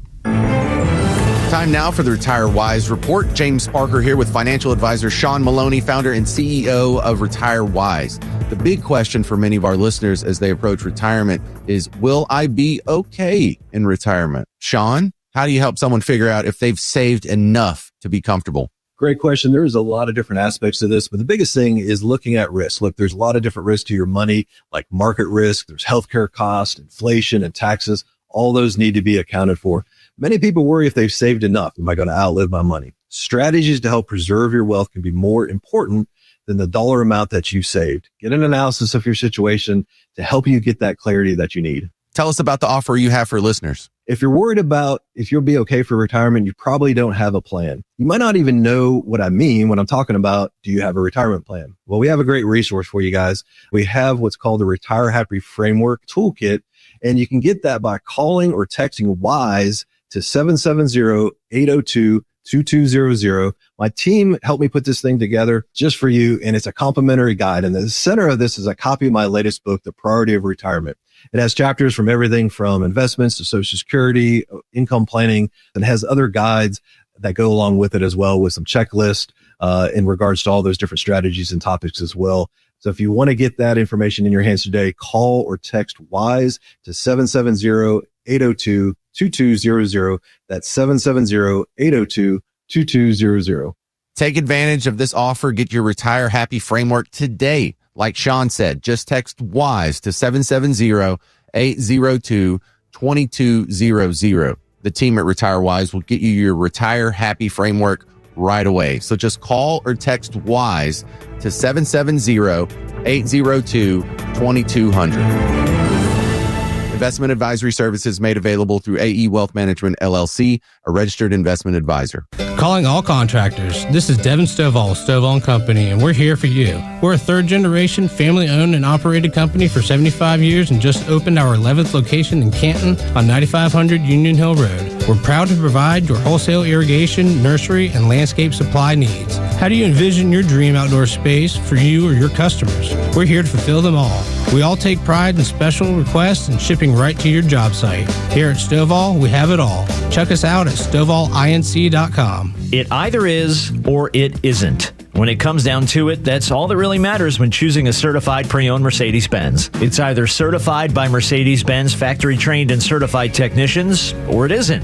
It's either backed by an unlimited mileage warranty for up to 7 years, or it isn't. Welcome to the RBM of Atlanta's Dog Days of Summer Sales event, now through September 2nd. Come in today and take advantage of finance rates as low as 2.99% APR special financing on select models. In addition, you'll receive unlimited confidence with Mercedes-Benz's unlimited mileage warranty, delivering continued assurance for up to 7 years. Contact RBM of Atlanta for details and see how to qualify. We'd love to welcome you to the RBM of Atlanta family. Not all offers apply to all vehicles, and special financing available only to qualified customers exclusively from Mercedes-Benz Financial Services through September 2nd, 2025. Contact RBM of Atlanta for details on this and other exciting offers. Visit us at rbmofatlanta.com or call us at 770-390-0700 for details. The stories that matter to you. These are your Georgia headlines. Here are your Georgia headlines for Thursday, August 28th. Former state trooper and current mayor of Buchanan, A.J. Scott, was found guilty of vehicular homicide related to a deadly crash he was involved in while on duty in 2015. 2 teenagers were killed in the crash. Scott was speeding 90 miles an hour in a 45-mile-per-hour zone without lights or sirens on prior to the crash. This was Scott's second trial after the first ended in a mistrial. He will now face sentencing. The long-planned Veterans Memorial in Cobb County has been delayed again. Cobb County commissioners failed to approve the final $1 million from the Special Purpose Local Tax Fund. Some veterans in attendance voiced their disappointment. The memorial has been in the works for over 10 years and is planned to be located near the Cobb Civic Center. And Atlanta has been named the 4th buggiest city in America, according to the website Thumbtack. Rankings were based on the number of consumers requesting pest control services. Austin, Texas was ranked number 1. Today's weather, sunny and cool, starting in the 50s and warming up to the mid-80s. With your headlines, I'm Jerry Payne for Extra 106.3. 7 o'clock hour is brought to you by Van Sant Law Group. If you're in an accident, make the right call. VanSantLaw.com, Tug and Los until 10 on Extra 106.3. Obviously, talking about Minneapolis and the things that have happened there. The issues that people like Tim Walz and the mayor of Minneapolis have because they want to shield trans folks. And I don't think anybody on this show or anybody listening to this station has any ill will toward anybody that is going through gender dysphoria, or ultimately they're part of that 10 or 15% that never grow out of it, because most kids do. But I ran across this tweet, Los, and I wanted to share it because it stood out to me and it blew me away. There's a person, I'm not going to share the handle and all that stuff, but we follow each other on social media, on Twitter specifically, or X specifically. And this person is a Braves fan and an Auburn football fan, and even does a little podcast, with a friend of hers talking about it, which I think is terrific, man. There's nothing more fun than talking with people you love about the sports you love and the teams you love. Man, it's great. But I want to share this really, really sad post. And I say sad, but what I should add is, yes, it's sad, but it's very encouraging. And it's the way it's supposed to happen versus what happened up in Minneapolis. This person posts, tomorrow I'll be going into an inpatient psychiatric facility for a few days. The person that does the podcast with her, want to keep the conversations going, be communicating, and passing on any information, about the teams that we love or about me and my situation.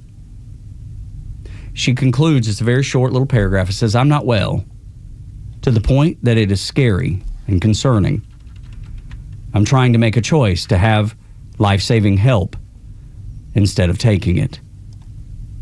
This woman was wise enough to go, I'm not okay. And that's just fine. It is okay not to be okay. But what you do when you find out and you figure it out, that's where the rubber meets the road. That's when it becomes very important. And this woman is getting the help that she needed. It's not what happened in Minneapolis. That kid didn't get the help he needed. Not from his parents, not from the school, not from the people around him, and certainly not from the politicians that tell him everything is just fine, he's just fine, when he's struggling with a mental health breakdown and a mental health crisis. The shooter actually brought up within the manifesto that part of the reason why they didn't want to go see anyone or seek help was that they would be quickly found out just how crazy they are, and they couldn't live out their fantasies of a mass shooting. The person brought up other mass shooters from the past 20 years on what they did right and what they did wrong and how exciting it must have been for them. I mean, it's sickening. It's next level crazy. Yes, it's just pure insanity. Tim Walz tells you that's just fine. That behavior, that thought process, is just normal. We need to protect him. They're a haven for such things. Yeah, and I'm not trying to. Diminish the parents, but what parents do not get involved with their kids' life, or are so little involved in their kids' life that they don't know that they're spiraling out of control like that. You have to. I don't think it would take many conversations with Robert, aka Robin, to figure out that was a incredible spiral, incredible depression, incredible mental health challenges. It wouldn't take much of a conversation for him to admit that. It's really about how people view themselves. Now, this can apply to anybody. You look in the mirror and maybe you don't like that person in the mirror, or maybe you're more than satisfied. Maybe you're in a really good place. This person had a drawing in their manifesto of them looking in a mirror with a rifle slung over their shoulder, and what was looking back at them was a demon. And in Russian, it's written, "Help me, who am I, when will this end, quill myself." it's pretty dark. There was a sketch in the manifesto of the church, knew exactly what it was that he wanted to accomplish. But I can't get away from, just because I'm a parent, how much I interacted with my son every day. Am I a perfect parent? By no means. Am I a perfect person? By no means. But I knew what was going on in my kid's life. And again, I'm not trying to blame the parents for everything, but there is a responsibility of the parents to be a part of their kid's life, and that was not happening. All you had to do was walk in his room, and it seems like you would run into some of that stuff. It seems like you'd run into some of the things that were written down, or the discussions that were having that he was having or would have had with you. I want to get to also the police department.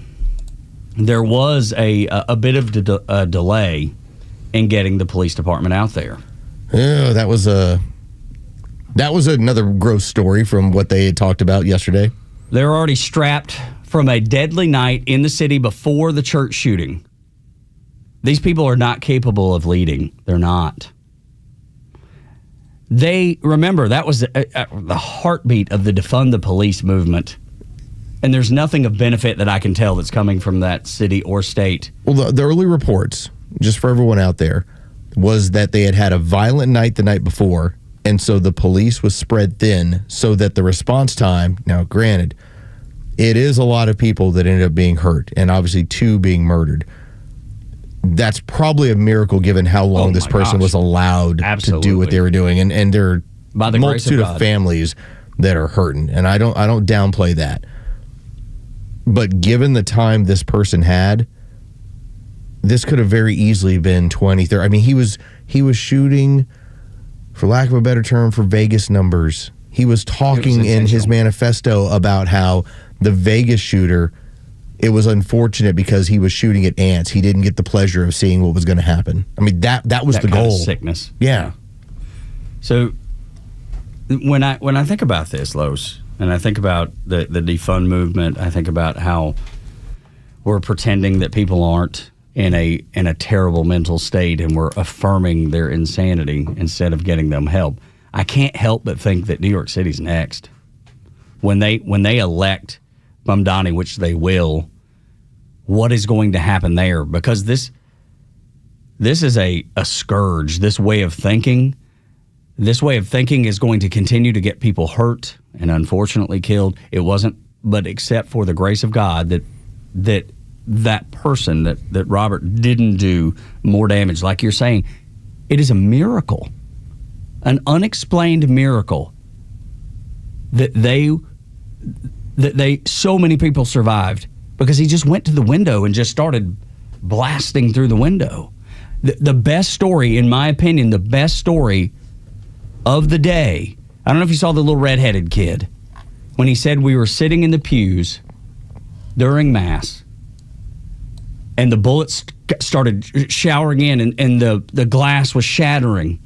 And he said, my friend who's 10 jumped on top of me to make sure that I wasn't shot.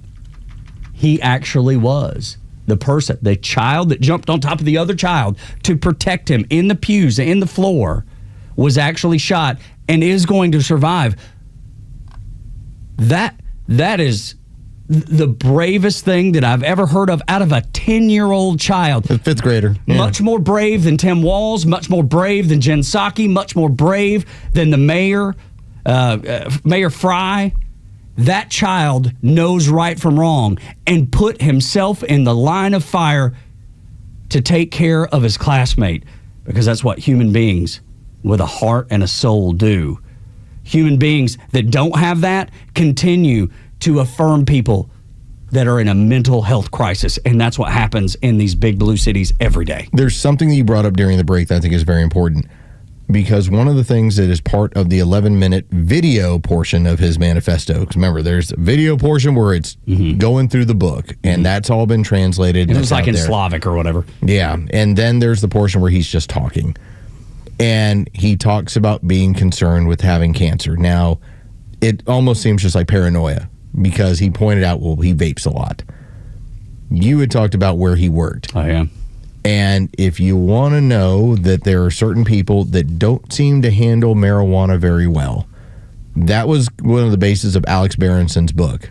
And that was the Tell Your Children the Truth About Marijuana, Mental Illness, and Violence. This is a book that he published back in, it's almost like 5 years old now. And it talks about, listen, if you partake, if you like the gummies, you like anything else, probably not an issue at all. But part of his book is, especially with younger minds, there's, in a time of development, sometimes things go wildly haywire. Extremely damaging. Yes. I've read it and heard it and talked about it. And I'm like you, like if somebody can smoke weed and be fine. It's no different than alcohol, I guess, in the fact that some people can drink alcohol and do it in moderation. Some people may have too many once in a while, but most of the time they're in moderation.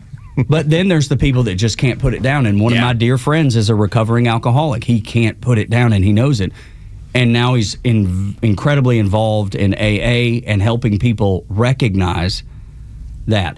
But when it comes to marijuana, the levels of THC these days is through the roof. It is unbelievable, the amounts of THC. So I don't know what they'll do, but we know that the guy worked at a dispensary. So I would bet if I'm putting my money down that he was a smoker, the heavy metals that are in there, and people think because they go to a dispensary that's government operated or regulated that things are going to be safe. They're not. They're finding fentanyl in there, heavy metals in there. The THC levels are wrong across the board, whether too low or way too high. Berenson's book basically points out, and by the way, he does advocate for, there's a lot of veterans, there's a lot of cancer patients, very beneficial to them. Yes. I'm not trying to be your dad on this. Same, and that's the point that I'm trying to make too. Me either. I'm letting you know, I'm like, you know what, if that's your jam, that's your jam. Good. Stay at home, do your thing. I'm like, doesn't bother me one bit.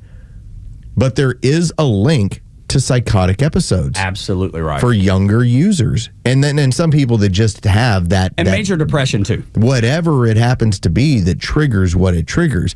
And so you got to wonder, as the person is hitting their vape and they're talking about how much they're doing it. And one of the things that they were writing about was worried about the cancer, and how, I think it was, as it was translated, they didn't want to die pitifully. That somehow, if this is how it was going to be, I'm like, well, that's a fail. You failed. But the person looked at it as, I'm selecting the glorious route.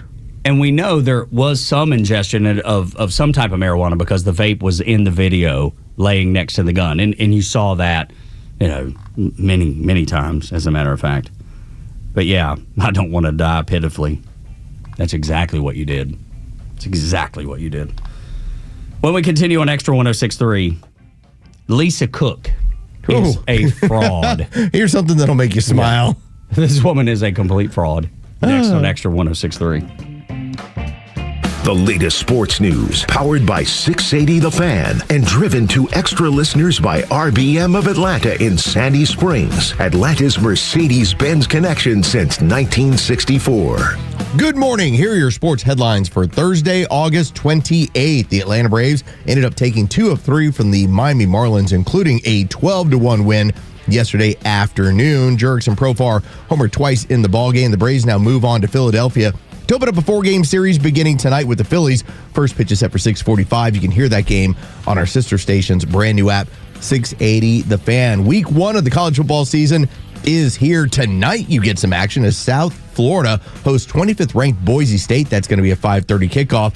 Georgia Tech, they'll be in Boulder tomorrow night to play the Colorado Buffaloes. That'll be an 8 o'clock kickoff. You can hear that game right here on Xtra 106.3. As for Georgia, they'll play Saturday afternoon as they host Marshall in Athens. With your sports headlines, I'm Carlos Medina.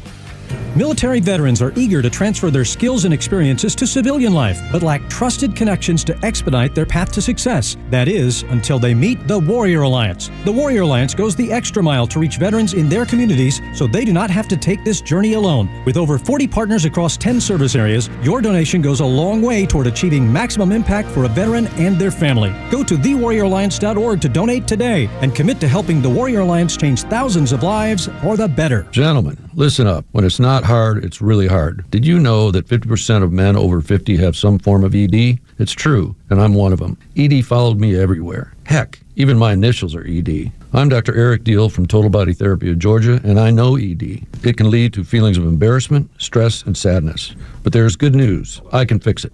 I fixed mine, and I can fix yours too. At Total Body Therapy of Georgia, we are experts in the P-shot, testosterone replacement, regenerative therapy, Trimix to create an erection, and more. Guys, ED won't get better on its own, but I can help you today. Call us at 404-777-1911. That's 404-777-1911, or learn about us more online at tbtofga.com. So take it from me, ED, Dr. Eric Deal at Total Body Therapy of Georgia. Call 404-777-1911 or online at tbtofga.com. An investment in your home is something that will pay off in the future, but it's something that you can enjoy right now. Hi, I'm Dan Watkins, owner of All Four Seasons Garage, Entry Doors, and Windows. A beautiful new garage door, entry doors, and windows are an investment you can love every day, and they will increase your home's value, energy efficiency, and curb appeal. All Four Seasons, trusted in Atlanta for over 25 years, exceptional customer service, and high-quality work. When trust matters, trust us. All the number 4 seasonsgarages.com.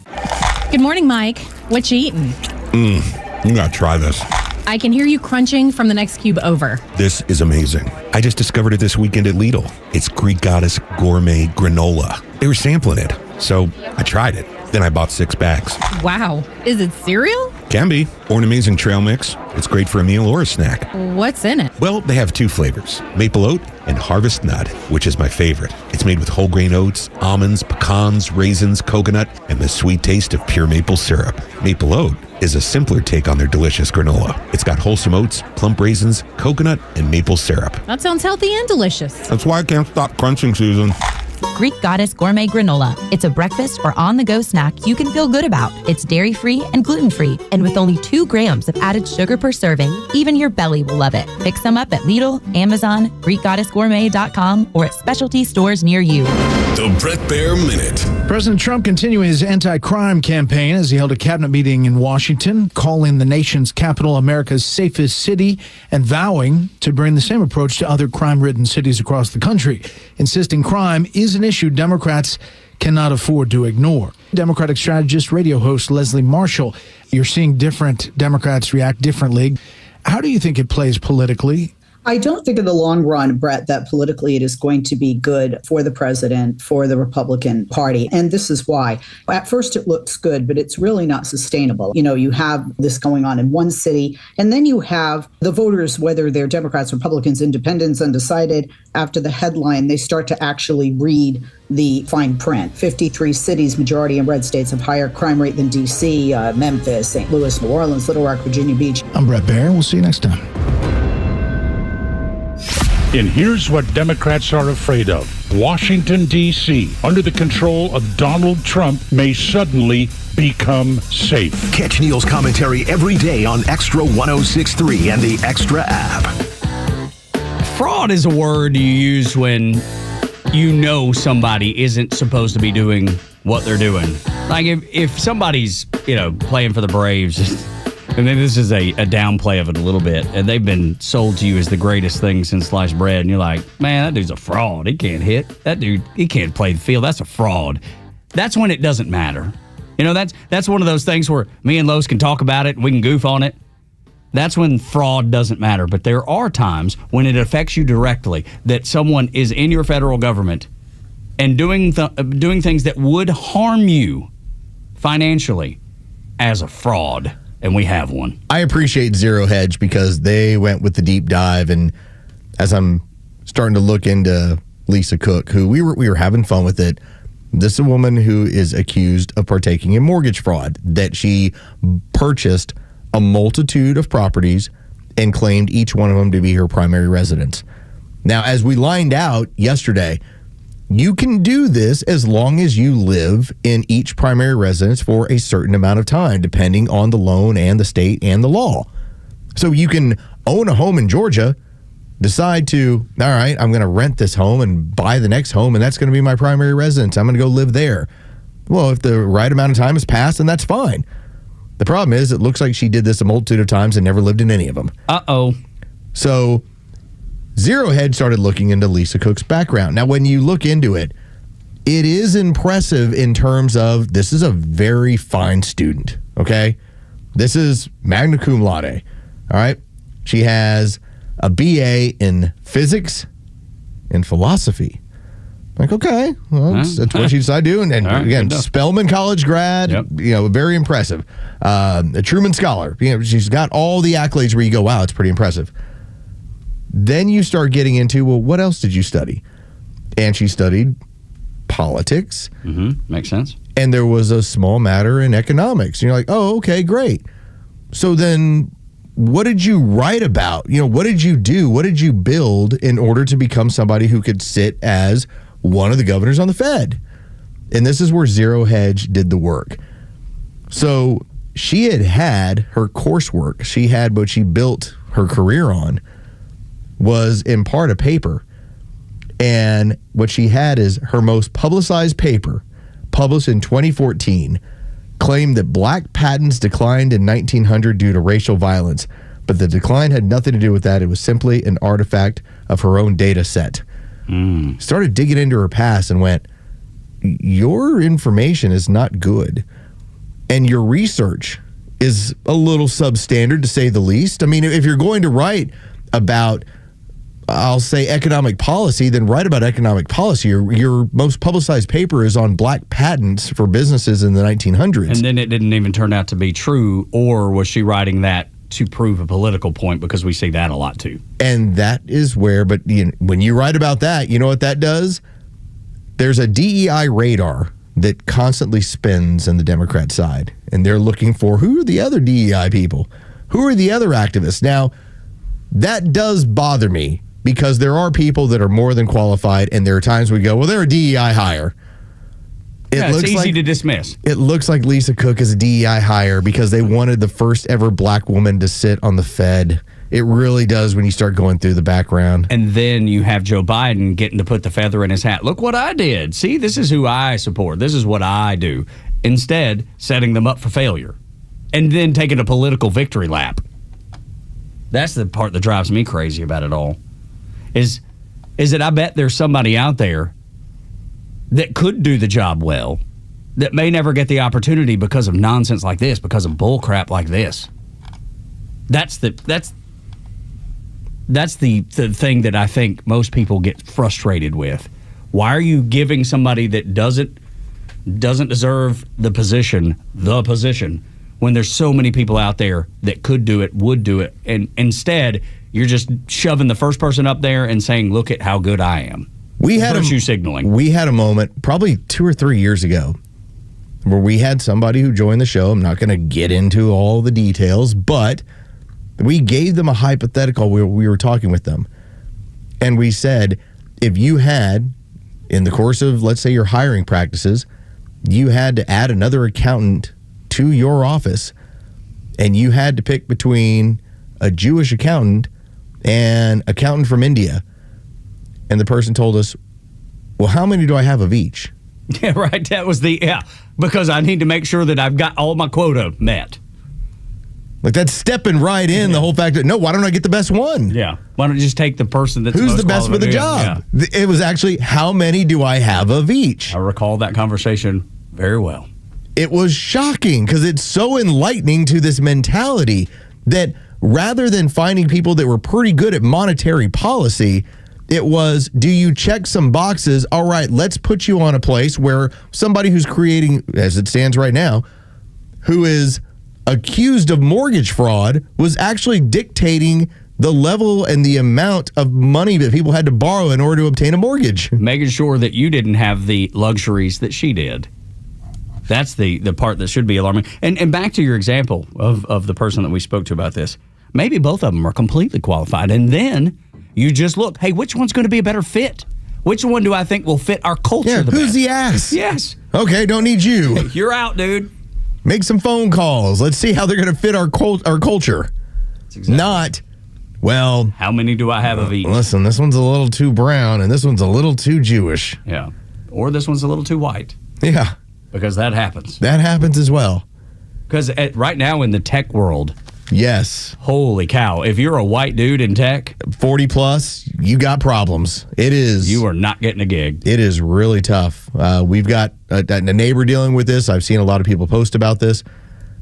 This is something that the tech field is going to have to look at over the next several years. And not that there's any sort of political intervention other than, listen, this visa program, start hiring at home. You don't have to go get them on the cheap in other places. Yeah, that's one thing Elon Musk was wrong about, I believe. Yes, and if you want to also know... Vivek, too. Yeah, where this goes another step further, where you did have Google that is trying to bring back some of their video conferencing as far as their processes when it comes to hiring engineers, because they feel like people have been using AI to dupe them on how much English they know, what exactly their credentials are. Huge surprise. Right. Yeah.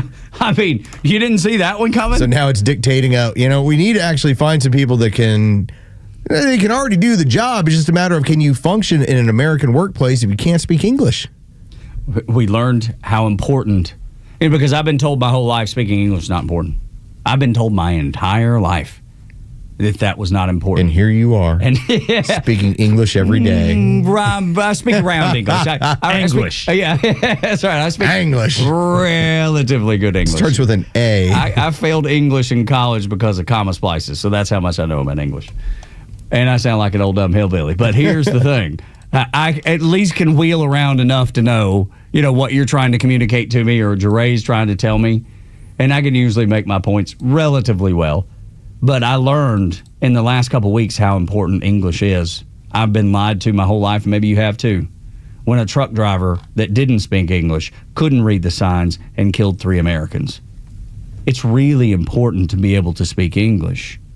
And it's important that if anybody comes here, they want to assimilate and be a part of the fabric of America, which includes speaking English. I'm so sick of hearing people say, well, you can't ask them to speak English. That's racist.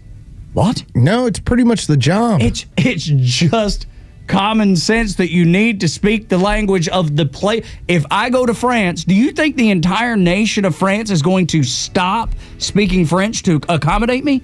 Hell no, they're not. I would hope not. And let me tell you, when I went to France when I was in the Navy, I had just taken French a couple years, and I had just enough to get through. They were so furious having to deal with me stumbling through my basic French. You could just tell. And finally, I was just like, you know what? I'm just going to go. Thank you. You know what the fun part that occurs? Oftentimes, people will tell you about how if you try and speak the language in that country, they'll help you because they appreciate you trying. Well, not in France. No, it pisses them right off. They don't want you there to begin with. They're very clear, and they make it quite obvious. Get out of my store right now. When we continue on Extra 106.3, Tim Walz, he wants you to know that his state will still be the sanctuary to those suffering from mental illness. Next on Extra. It's time for the Bortz Report, exclusively on Atlanta's only conservative news and talk station, Extra 106.3. Well, here I go again with one of my favorite columnists, Peggy Noonan, Wall Street Journal. This column appeared, about 10 days ago. Government keeps going too far. And here, she really pointed out one of the problems with the Democrat Party. They consistently go too far and ask too much, whatever the issue or the program is. She called it ideological maximalism. You get everything you want and you give the other side nothing. And that reminded me of one of my pet peeves. I've been griping about this forever. The Obama handicapped spatulas. Now, under Obama, the folks that administer the ADA, Americans with Disabilities Act, decided that they had to have devices at every publicly accessible swimming pool to get handicapped people into the water. I call them handicapped spatulas because I'm rude and insensitive. The hospitality industry said, great, we have portable ones we can keep in case anybody ever wants to use one. No, but the government had to go too far. The government had to get everything. We want all of them to be permanently installed by the side of the pool. My old home, the St. Regis in Atlanta, since the pool was publicly accessible, they had to have 2 of these things. One for the swimming pool, one for the hot tub. The handicapped spatula for the hot tub was bigger than the hot tub. And in all of my travels, and I travel extensively, I would always ask, have you ever used that thing? Nobody ever said yes. Just sit there in the way. A portable unit would be accessible in 60 seconds.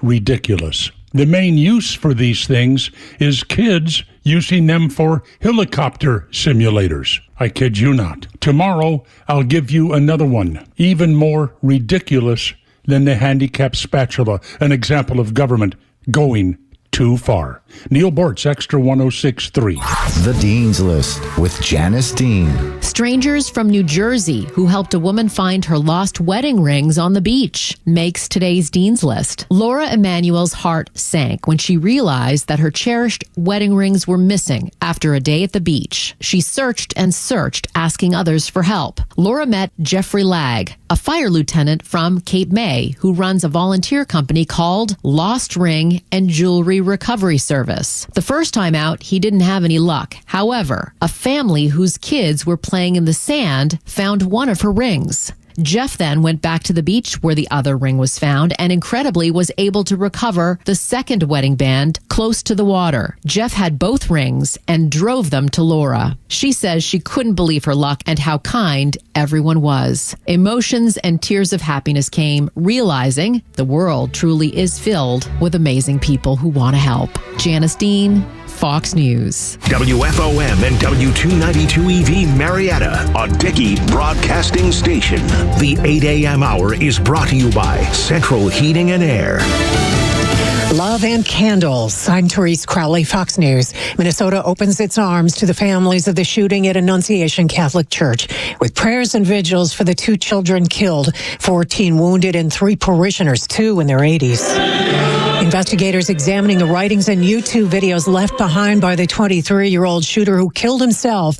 Robin Westman, armed with a rifle, shotgun, and pistol, fired dozens of rounds through a side window of the church. The shooter was named Robert at birth, but that later changed when he was 17 years old. Court records show Robert Westman was granted a name change to Robin in 2020, with the court writing, quote, minor child identifies as a female.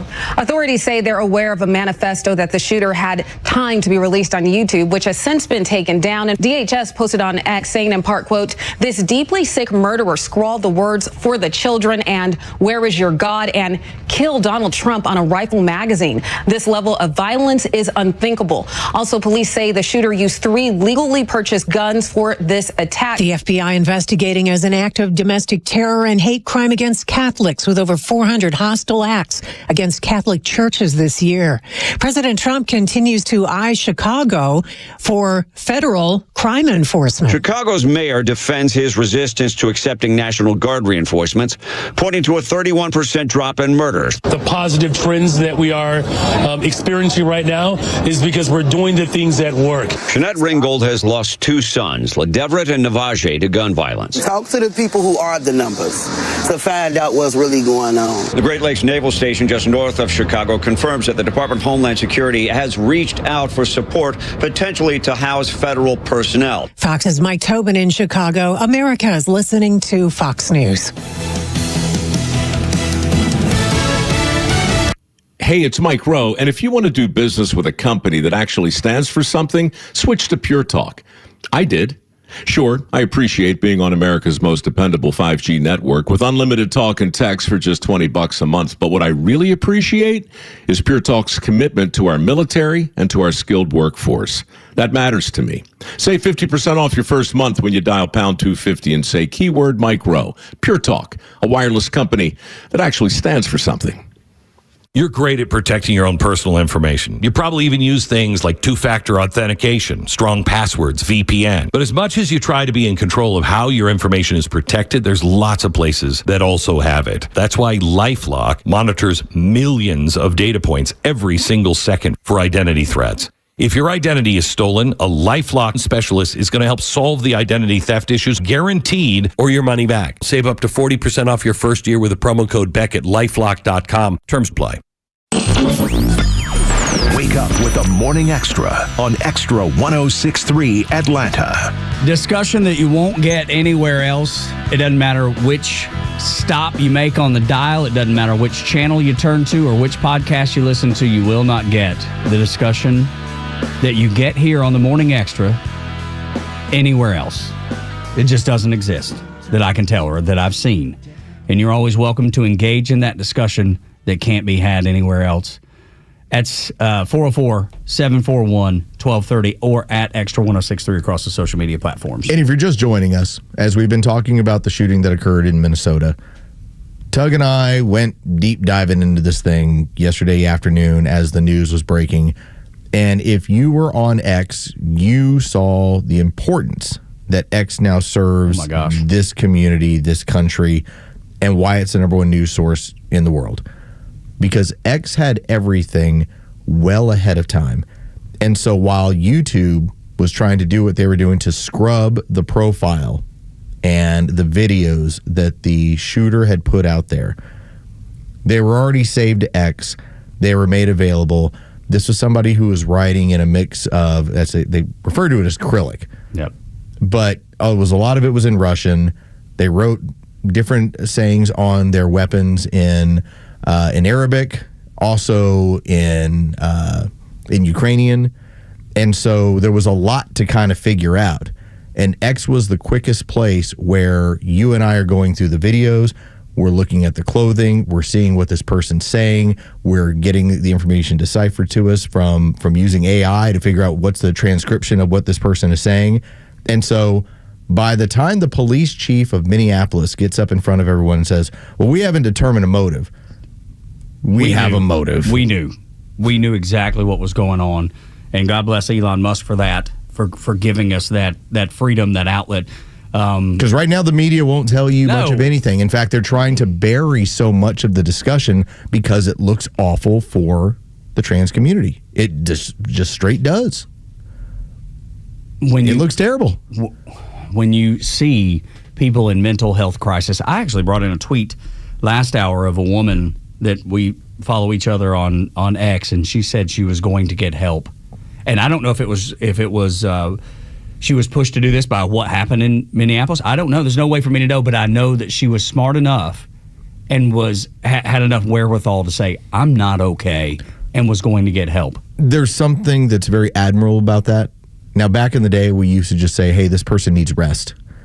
And it was, they just need time away to go to a facility and take your time. And if you've got it, if you're dealing with a drug or substance abuse issue, if you're dealing with something that requires you to speak to professionals and be in an environment where the chances of you hurting yourself or others are very small, that's important.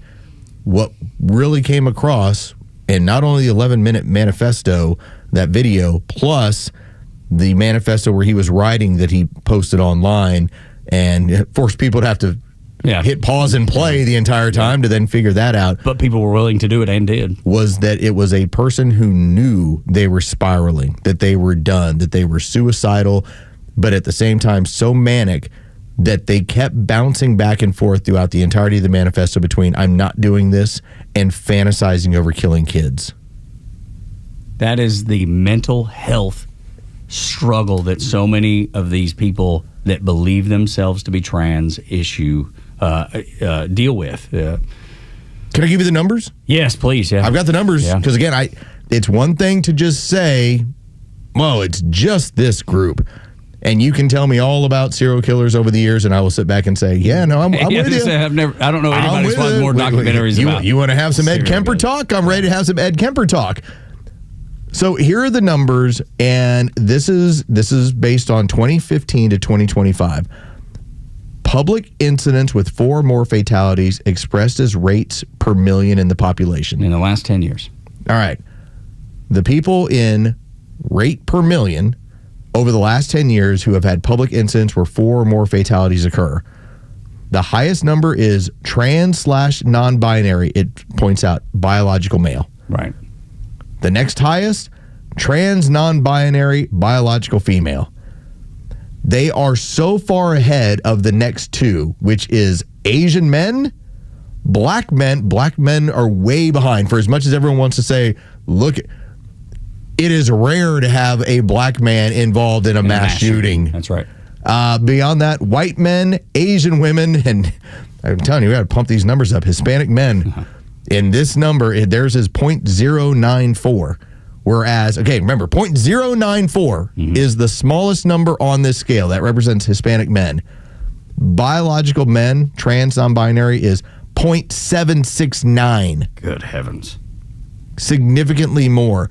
So when you say the trans community has an issue with mass shootings right now, the numbers say over the last 10 years, 100% yes. You are more than likely, and that was the weird part about yesterday, when the news broke, my first inclination was, all right, which group does this get blamed on? Because that's always how it goes. Yeah. Is it disgruntled white guy? Well, he must be a Trump supporter. Is it going to be somebody who's Arab? Oh, hey, they got radicalized out of Minneapolis. And right there was, or it'll be another trans. Because right now, trans leads the way on pulling this stuff off. The Democrats pretend that not getting people the mental health care that they need is being compassionate, and it's not. It's not, Los. It's like taking someone who is anorexic and saying, "Hey, there's a new Wegovy. You need Wegovy." You would never do that. No. That's not compassion. That's not compassion at all. That's not helping the issue at hand. But I feel like, and I see it playing out when you have Tim Walz saying this is going to be a trans safe haven. We're not going to help these people. We're going to affirm they're crazy. This is 72 hours ago. All right, when the DNC got together, the wild part about this is not new for us. We played this on the show 2 days ago and talked about the problems it causes. We talked about the gender-affirming care and the damage that goes on when you're chemically castrating young people, that's their idea of taking care of you, and how if you were already in a mental state that wasn't great, it's not enhanced by this care. We brought this up 48 hours ago to then have what happened. Take a listen. This is 3 days ago where you had Governor Tim Walz of Minnesota bragging. Minnesota ranks the highest per capita for being a safe haven for transgender individuals in Minnesota.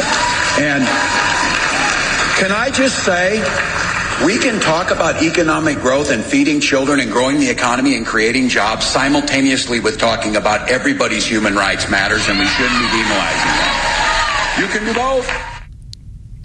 How much of a fool could you imagine had he was trying to become the vice president of this country?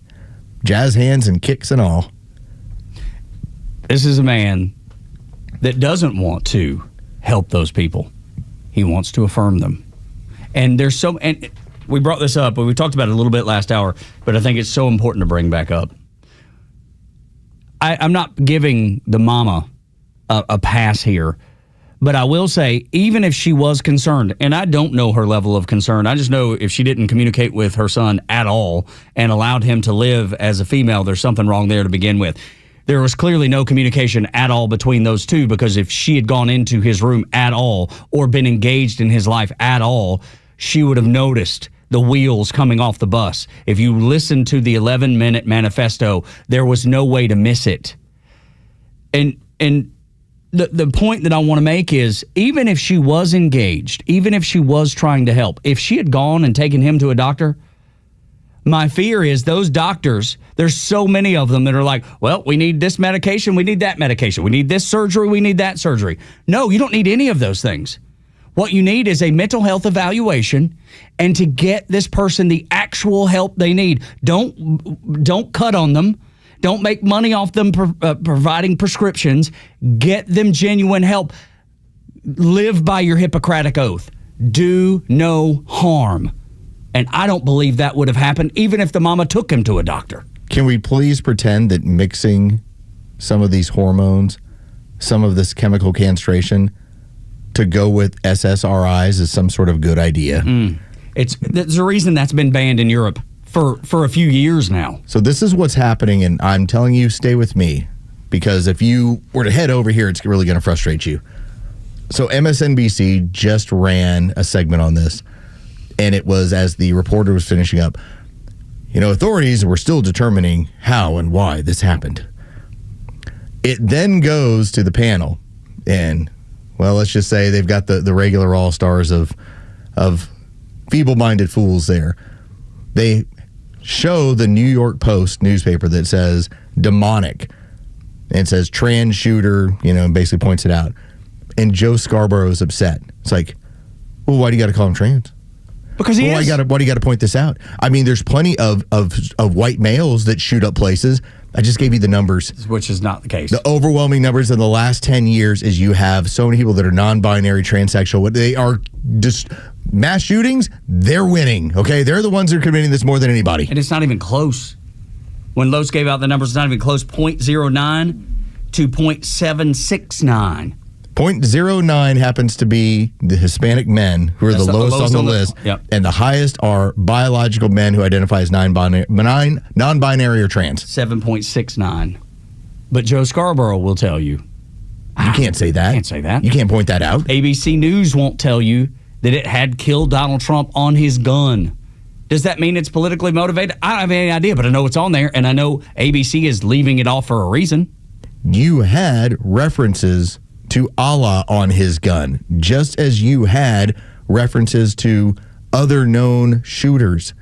As far as your Sandy Hook shooter, he wrote it on some of his weaponry. Yeah, because he idolized. Because he idolized mass shooters. It is in his manifesto that as far back as when he was in school at 14, 15, he would fantasize about it. In fact, he talked about in part of his manifesto getting the notification that there was a school shooting and how he got excited about it. Because he'd been thinking about it for a long time. This person needed incredible amounts of help and was ignored. He didn't get any of the help he needed. Instead, he was affirmed. They said that was the way to go. And it clearly was not. It clearly was wrong. Then you have demons like Jen Psaki on TV in tears because Christians offered prayers to the family. She says if you recognize that this person, much like Joe Scarborough, same network, so it should be no surprise, she said that recognizing that this man was transgendered, quote, weaponizes a community. No, it doesn't. It tells you that those people need help, and it is out of reach for most of them. From the family, to the government, to the medical community. Getting the correct help for these people is out of reach in America. I'll give you a portion of this because, again, in the manifesto, there's a portion that is written in English, and there's a portion that's written where you need help disseminating it. Because he has pictures where he writes things in Russian. As we talked about, the picture of himself looking in the mirror and there's a demon looking back. Well, that and the crosshairs of Jesus, too. Don't forget that. That's another one. In the English portion, he does write about, I wanted this for so long. I'm not well. I'm not right. I'm a sad person, haunted by these thoughts that do not go away. I know this is wrong, but I can't seem to stop myself. I'm severely depressed and have been suicidal for years. Only recently have I lost all hope and decided to perform my final action against this world. This is a person who wasn't in need of gender-affirming care. No, they needed to be in a hospital. Severe mental illness. Severe mental illness. And needed to be hospitalized and cared for. And hopefully rehabilitated. And I'm not saying he could have been rehabilitated. I don't know the answer. But I can tell you that Los and I had discussed this too last hour, but I think it's so worth bringing up again, is the fact that he worked at a marijuana dispensary. You're not going to hear that on Fox. You're not going to hear that on ABC. You're not going to hear that on CNN or MSNBC. They're not going to get into that conversation. But we know with the depression that some people just really, really struggle when they use marijuana. Is it bad for everybody? No, I'm not saying that. But is it supposed to be regulated in a way by governments, dispensaries? And we've learned, yes, the answer is yes, but we've learned that those dispensaries can't even tell you the correct milligrams of THC that is in marijuana. This dude had the vapes laying next to the guns as he's doing this 11-minute manifesto talking about God knows what, just the craziest conversations, saying the craziest things. And depression is a huge side effect, especially with young men when they use marijuana. That's part of the discussion that's being talked about nowhere else. And I'm not saying that marijuana is evil. I'm not saying that it is the worst thing in the world. But for some people, it is. He talks about, within his writing, about being concerned about cancer because of the amount that he's smoking. Okay, so see, another reason that we should take into consideration the amount he's vaping.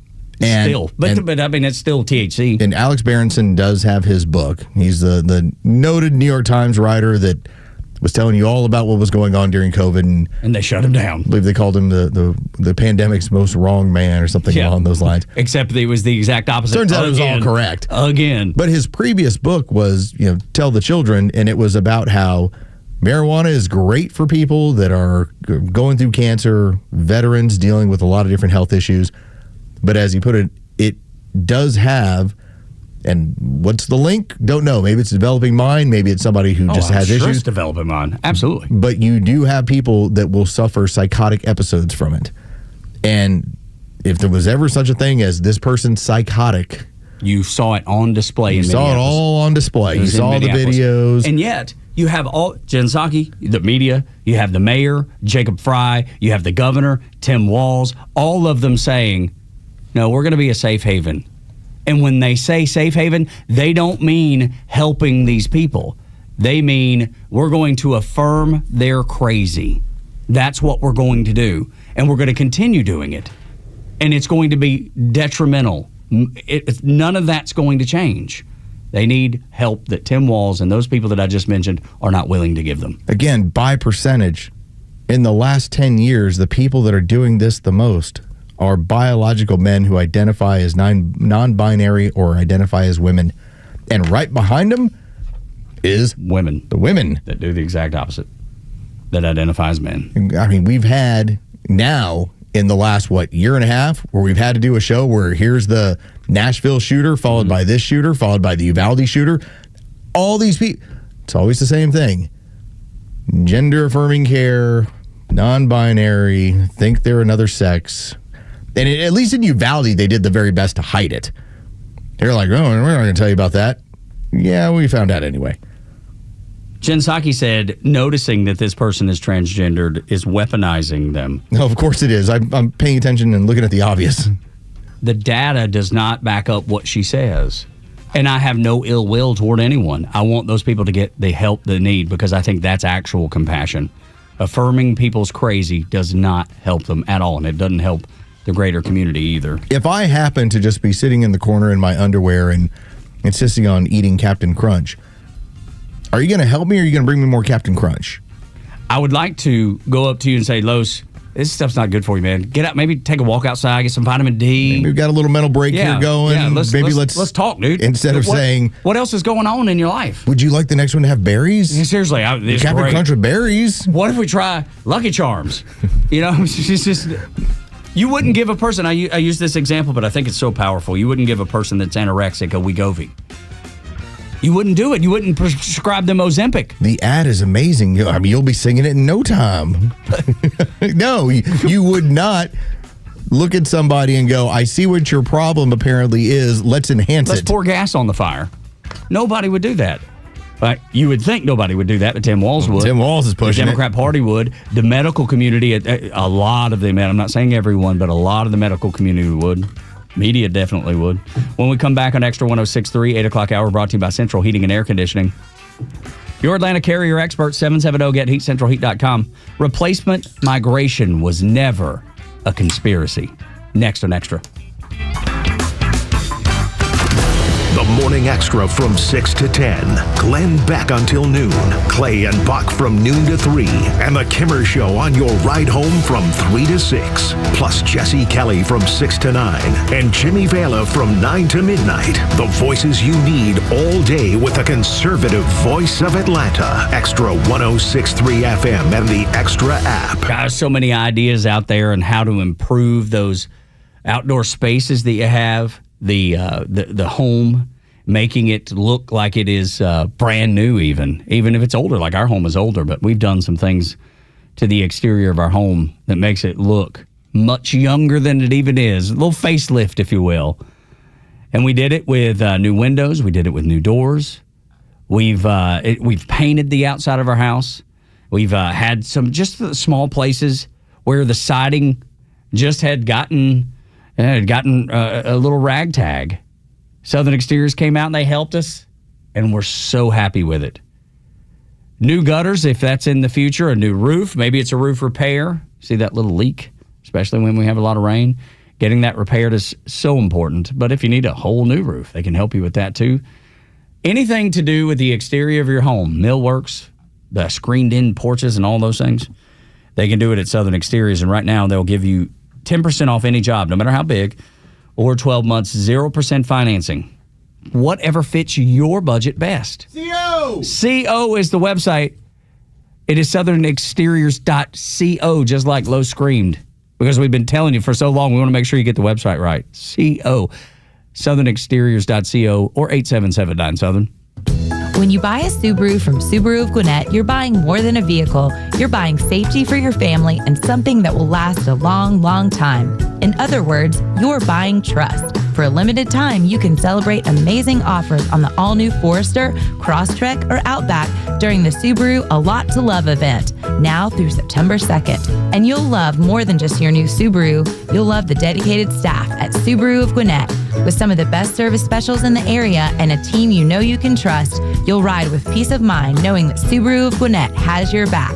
During the Subaru A Lot to Love event, you'll find the Subaru model you've always dreamed about at a price that makes that dream come true. But you need to get in by September 2nd to take advantage. We'll make it easy. Just start with the test drive, and before you know it, you'll be in the Subaru you love. Start your shopping online at SubaruofGwinnett.com, then stop by on Satellite Boulevard in Duluth. SubaruofGwinnett.com. There are nut jobs on the road. Who knows where they learn to drive? If one of them hits you, don't take care of it on your own. Call my friend David Van Sant, 855-GA-INJURY. Van Sant Law, one of Georgia's top-rated personal injury lawyers and car accident firms. Time is of the essence. Don't waste any. The longer you wait to get the right lawyer, the longer it takes to get the compensation you deserve. Call Van Sant Law today. The number is 855-GA-INJURY. VanSantLaw.com.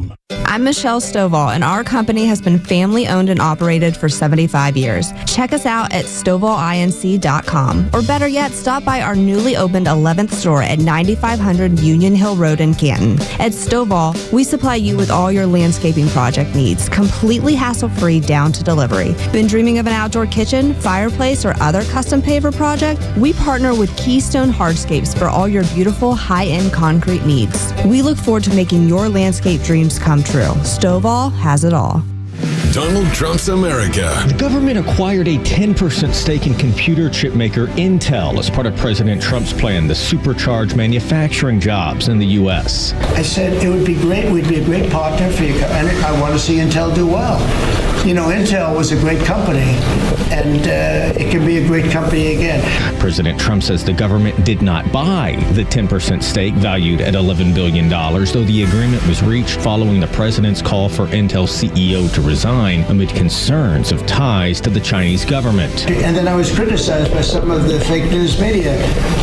That's not the American way. Actually, it is the American way. Commerce Secretary Howard Lutnick is pushing back on those who say it's socialism. Don't you think it's fair that the United States of America and the taxpayers who funded it get a piece of that? The president says he's open to acquiring similar stakes in other companies. At the White House, Jared Halpern, Fox News.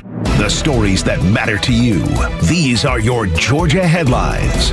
Here are your Georgia headlines for Thursday, August 28th. Former state trooper and current mayor of Buchanan, A.J. Scott, was found guilty of vehicular homicide related to a deadly crash he was involved in while on duty in 2015. 2 teenagers were killed in the crash. Scott was speeding 90 miles an hour in a 45-mile-per-hour zone without lights or sirens on prior to the crash. This was Scott's second trial after the first ended in a mistrial. He will now face sentencing. The long-planned Veterans Memorial in Cobb County has been delayed again. Cobb County commissioners failed to approve the final $1 million from the Special Purpose Local Tax Fund. Some veterans in attendance voiced their disappointment. The memorial has been in the works for over 10 years and is planned to be located near the Cobb Civic Center. And Atlanta has been named the 4th buggiest city in America, according to the website Thumbtack. Rankings were based on the number of consumers requesting pest control services. Austin, Texas was ranked number 1. Today's weather, sunny and cool, starting in the 50s and warming up to the mid-80s. With your headlines, I'm Jerry Payne for Extra 106.3. 8 o'clock hours brought to you by Central Heating and Air Conditioning, your Atlanta carrier experts. 770-GET-HEAT, centralheat.com. If you need a maintenance agreement, they come out semi-annually. Make sure that the heat works when it's cold. Make sure the AC works when it's hot. Or if you just need repairs, whether a carrier system or not, they work on all systems. Or if you need a full replacement, and at some point, we all do, get a great deal from your Atlanta carrier experts at Central Heating and Air Conditioning, 770-GET-HEAT, centralheat.com. Get heat. Tug and Los until 10. They told you this was a big old conspiracy. Los is about to break it down in story time. Settle in and get comfortable, folks. It's story time with Uncle Los. Oh, thank you to Sweet Clean Jure, the man who should never be without facial hair. Handsome devil. It's back to normal. And I know you've been back to normal for a while, but I didn't get a chance to bring it up with the audience because when you shaved, that was a weird time for me. I was a little uncomfortable. Well, I'm looking at two baby faces over there. I thought I'd join the group. I just can't grow a lot of facial hair. I got some scruff. What are you talking about? A little bit. You know, you've got a little something. I mean, this for me is shadow. This is 5 or 6 days. Are you serious? Yeah. Oh, wow. Yeah, so I'm not as blessed with the ability to grow hair as you No, it's great, man. You animals. That's fantastic. I wish I were in that boat. Holy cow. Also, thank you, Tug, the manimal.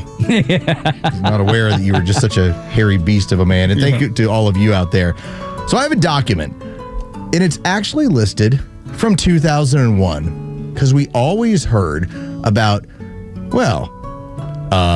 replacement theory. That's just what white people come up with to be racist. You know, of course, because everything's racist. You know, it doesn't really matter. It's always them having an issue with this. And the original publication, when it was written, was March 21st, 2000, published in 2001. And what it was a document that you'll find from, of all places, the United Nations. So, I mean, it kind of seems a little bit legitimate, right? I mean, if the UN is getting into this and what they were writing about, you know, we've talked about how we have a population issue going on in the Western world. Now, are we in a bad way? We're teetering. It's much worse in other places. Well, this is what you had from the UN. This is the executive summary. And by the way, this document actually shows up in Chinese, Japanese, Arabic, English, French. Like it's the same document over and over again. It says executive summary. The United Nations Population Division monitors fertility, mortality, and migration trends for all the countries of the world as a basis for producing the official United Nations population estimates and projections. Among the demographic trends revealed by those figures, two are particularly salient: population decline and population aging. It starts to do a number of charts. And what it shows you is that Europe is getting real old real quick. And that's a big problem. Now, are we? To a certain extent, because we have the baby boomer generation. We came out of World War II, and we had a population explosion. We had so many families, so many men returning from war, and women who returned from active duty and service to the country, left the armed services, and immediately started into, I'm going to go work for somebody and start a family. How you doing, girl? You know, like as I was talking with my dad yesterday, we're having a beer, chatting things up, and kind of hearing stories about his dad. That man basically survived World War II. By the way, he doesn't eat onions. You know why my grandfather didn't eat onions? I don't. Because during the Battle of the Bulge, they got stuck in an onion field, and the only thing they could eat was onions. Oh, my God, dude. So he's that's the reason they're the toughest generation. So he was like, I'm never eating onions again the rest of my life, and he never did the rest of his life. And I'm glad. Good for him. What a good story, though, right? Fantastic. Like, stuck behind enemy lines, Germans everywhere, only got onions. I mean, that's like a scene from How the Grinch Stole Christmas. Remember when he was chewing on the onion and everybody's like, oh, my God, it's gross. Eating it like an apple. Decided I'm never going to eat onions ever again. I wouldn't have either. came back to the God bless States, him. and I think he ended up having like 9 kids, real strong Catholic family. So that's part of the population decline, because obviously the baby boomers have gotten older. That generation is starting to move on. They're all in their 70s and their 80s now. Well, so one of the things you'll find from this document from 2001 for the United Nations when it came to migration, in fact, they called it replacement migration. All right, it wasn't replacement theory, it was replacement migration. Here was one of the findings. Except for the United States, the numbers of migrants needed to maintain the size of the total population are considerably larger than those assumed in the medium variant of the United Nations projections. In Italy, for example, the total number of migrants is 12.6 million, and it basically says per several thousand. It says for the European Union, the respective numbers are 47 million versus 13 million. What it's pointing out when it starts going through these numbers is Italy's better off. Europe as a whole has a problem. That's right. And so when you start to think about, when we talk about what are the countries in Europe that are having the most migration issues, Britain, France, the Germans are starting to change it up a little bit. The Italians, they're not doing any of this stuff. Georgia Maloney, she's a strong leader. She's not doing it. I love that lady. But because their numbers, when it comes to their population, they're more along the lines of us. It's not as needed. But here's like where the bow gets on all of this stuff. This is a globalist agenda, first and foremost, when you go through it. And largely how the communists have looked at themselves is, we're doing this as part of being globalists. We'll be citizens of the world. We're all in this together. Communism, all of us, right, comrade? We all unite.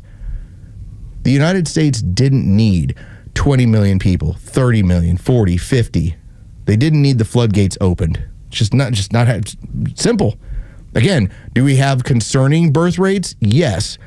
Are we on a, oh my God, things may not survive very much longer? That's Japan, okay? Like, they've got real problems. Certain parts of Europe have real problems. China, too. China, too. That's why China militarily, we've talked about it in the past. If they're going to move on Taiwan, they're going to have to do it in the next several years. That's the important part about having President Trump there, that their military is going to age out of being effective by military standards. This entire replacement theory was something that was basically came up from the United Nations in part to serve the Western world. I don't think that they would look at this from 2001 and think 24 years later, here's what it looks like now. It was, I think they looked at it as, we'll bring them in and they'll all assimilate, and now we have all new Britons. But the problem is, they made it a cuss word to say assimilate. The political correctness, because then that's what it was called, the political correctness wouldn't allow them to say, hey, maybe we should all start speaking the same language. Maybe when you come here, you speak English, or you come here, you speak French. You come here, you speak, I guess for Great Britain, English as well. But no, they couldn't do that, Los, because that was taking people's background, their heritage away from them. Instead of saying, hey, I'm proud of who I am and where I'm from, but I want to be part of the fabric of this country, they didn't do any of that, and they were discouraged from it. For instance, when we brought up Italy, if they want to maintain their numbers as far as working population, here's what you have. This 2001 paper said they needed 12.6 million people. Now, whether that's you better get making some loving, or you better start bringing them in. Yeah. The first one seems like 12.6 million. For Japan, it's 524. That's what they need over a horizon of, I think they're doing this over, let me make sure I've got the numbers right. It's 2000 to 2050. They need to have 524 million people available to them for the 50-year period in order to maintain or to enhance their birth rate. Good Lord. That's the big problem in all of this. That's a lot of loving. So, again, as we look at this, and why did the leftists all say, come on in? In part, it strengthens their power. Absolutely. It does great for their census. Yeah, you can't downplay that part of it. No, that's huge. That's representation in the House. But they were always able, and a lot of, you would see it on cable news, they would talk about, we have declining birth rates. We need people. But you never, they use this as the cover for it. And the thing I would push back on them, and I know this is a report from several years ago, what we know now about AI, I think we're going to need less people. Because those jobs that they say people won't do or Americans won't do are going to be done by drone and AI technology anyway. Like people are going to unload ships at ports in Savannah and Los Angeles and around the world with robots and AI. You're not going to need the amount of workforce because they keep saying that. Well, we don't have enough people to fill all the jobs or Americans won't do them. We're not going to need this many people. We're not going to need this influx of people to do the work, quote unquote, that Americans won't do because those jobs will be taken. Those jobs are going away anyway. And I think that's a huge part of the conversation that never gets discussed. I'll finish with this. We take story time, we put it in its nice little case and put it back over in the side, just right over there in the side of the room. The report says, in absence of migration, the declines in population size will be even greater than those projected, and population aging will be more rapid. It's pointing out, this is our boomer generation. This was a large amount of people we had. They're getting older. Here's where we're going to run into problems. So, listen, I've done my part. I got my 2, and then I got clipped. Tug? I intended on 2. But I know. But I failed. I only got 1.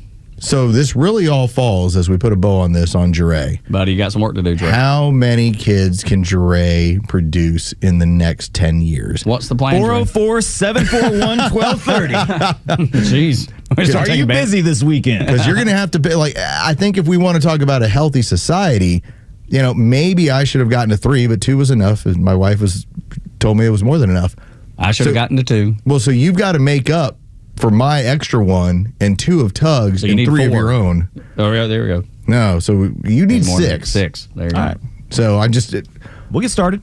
404-741-1230. This all falls on Jure. That's story time. Is your future missus, is she going to be down with 6? That'd be... That's a lot to ask. I want to have 6 kids. We're looking at getting that right on the first go. Right. It's funny because the country singer Thomas Rhett, he just announced that they're having their 5th. And I just can't imagine having 5. So goodness gracious, to have 6. I mean, that is straight up Brady Bunch. Da-da-da-da-da-da. Here's the story of old Jure. Well, they had 3 apiece. It wasn't like they fired off 6 of them. Yeah, but I'm saying for Jure, he's going to need 6 to cover for us. It's going to be good. It's going to be more than the Brady Bunch. Oh, they're not. I'd say if you're looking for that many or even double digits, you better start talking to your son. Yeah, I have a new friend in the. Let's not get too ahead of ourselves on that one. I don't make grandpa in the volleyball world. Yeah. Oh, Paw Tug's gonna be fun. And he was telling me between his newest child that was just born, and I believe he has 4 others. He was telling me how the middle or the elementary school that they have sent their kids to, the way the age-wise is going to fall, he will have a kid in there for 22 straight years. Good heavens. He goes, in the elementary school? In the elementary school, because of the way the ages of his kids are and how they're staggered, that there will be at least one member of his family in that school for 22 straight years. He goes, they better put up a plaque or something in the cafeteria. Absolutely right. I was like, that's impressive, man. Dude, that is. That's. I don't think I've ever heard of anything quite like that before. If you can top that, please. 404-741. Pretty impressive. It is really, really impressive. 8 o'clock hour brought to you by Central Heating and Air Conditioning, your Atlanta carrier expert. 770-GET-HEAT, centralheat.com. Great job on story time. As always, front office. Los. When we come back, how the tides have turned in Washington, D.C. You will not believe. This is going to surprise you, maybe shock you when you hear what the mayor has just said. Next on Extra. The latest sports news, powered by 680 The Fan, and driven to extra listeners by RBM of Atlanta in Sandy Springs, Atlanta's Mercedes-Benz connection since 1964.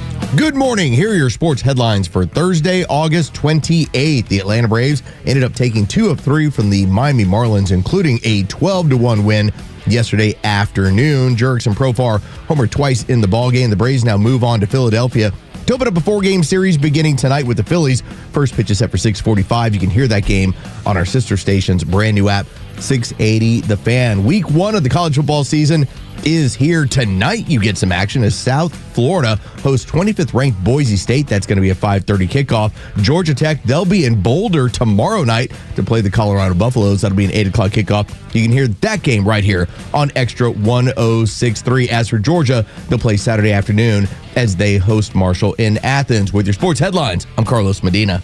Hey, this is Matt from East Cobb. We basically bought our house from our in-laws. It was my wife's childhood home. One of the issues that we've had when we first moved in was our dog in our backyard. It was extremely shaded, could never grow grass back there. We resodded it twice. So ATL Turf Co. did an amazing job with our backyard transformation. They basically created a miniature golf hole. We have a miniature fairway. We also have a miniature little putting green. Consists of about 4 holes, total about 40 yards, so you can definitely work on your short game and your putting. After that transformation that ATL Turf Co. did for us, my father-in-law came and saw his house the way it looked after the fact of we had a putting green and a miniature golf course. Sure enough, he did the same thing with ATL Turf Co. He has a beautiful backyard, wonderful stonework, drainage, and a beautiful practice area for chipping and putting. Check him out online at atlturfco.com. Hey, it's Los. We're here with Tom Mitchell, the honest car guy. Tom, I've learned a lot about this car buying process from you. Is that typical of most of the clients you've worked with? Yeah, I'm finding out it's even more typical. I mean, people are learning more and more, and maybe it's because I overload them with information because I want to be able to sleep at night. I want to make sure you know everything. Do I have to have a particular make and model in mind when I call you, or is it just open to anything I want? It's open. I can get any make, any year, any model. I might be looking to trade in my vehicle. Can you accommodate that as the honest car guy? For sure. I mean, we love it when people want to trade in cars because honestly, it's best for you to trade in a car. Why? Because you get a tax savings. Friends, if you're in the market for a pre-owned car, truck, or SUV, get an honest car buy from the honest car guy. You pay what we pay, plus an honest fee, and we back that up by giving you the bill of sale. That's our transparency guarantee. Call 844-SHOW-ME-1. That's 844-SHOW-ME, the number 1, or visit honestcarguy.com. Hey there, I'm Tara, owner and publisher of Our Town Monthly, where you'll find local voices, familiar faces, and community businesses like Bubalo Medical. Hey guys, it's Dr. Bubalo, and for 24 years, we've helped Atlanta look better, feel better, and perform their best. Our clinics provide expert care in weight loss, hair restoration, testosterone therapy, intimate health, and with our Bubalo Care membership, our patients gain access to at-cost medical services, advanced peptides, biological age tracking, and so much more. Want to know how fast you're really aging and how to turn back the clock? Give us a call at 404-998-4194 or visit mybioage.org to get started. That's mybioage.org. Friends, it's time to take charge of your health and focus on you. There's no better time than now. And remember, Our Town is your town at Our Town Monthly. Fox on Tech. Automated delivery could soon be getting the robo-treatment. Tech startup RoboMart is debuting a new self-driving electric vehicle designed solely to bring you your orders. The new RM5 vehicle looks like a bank of lockers on wheels. It's actually an EV with 10 lockers that can carry hundreds of pounds of stuff to be delivered in a car that's roughly 12 feet long, 5 feet wide, and 7 feet tall. And unlike some of the small delivery robots or drones being tested now for food service, RM5 will drive up to 25 miles an hour on public roads.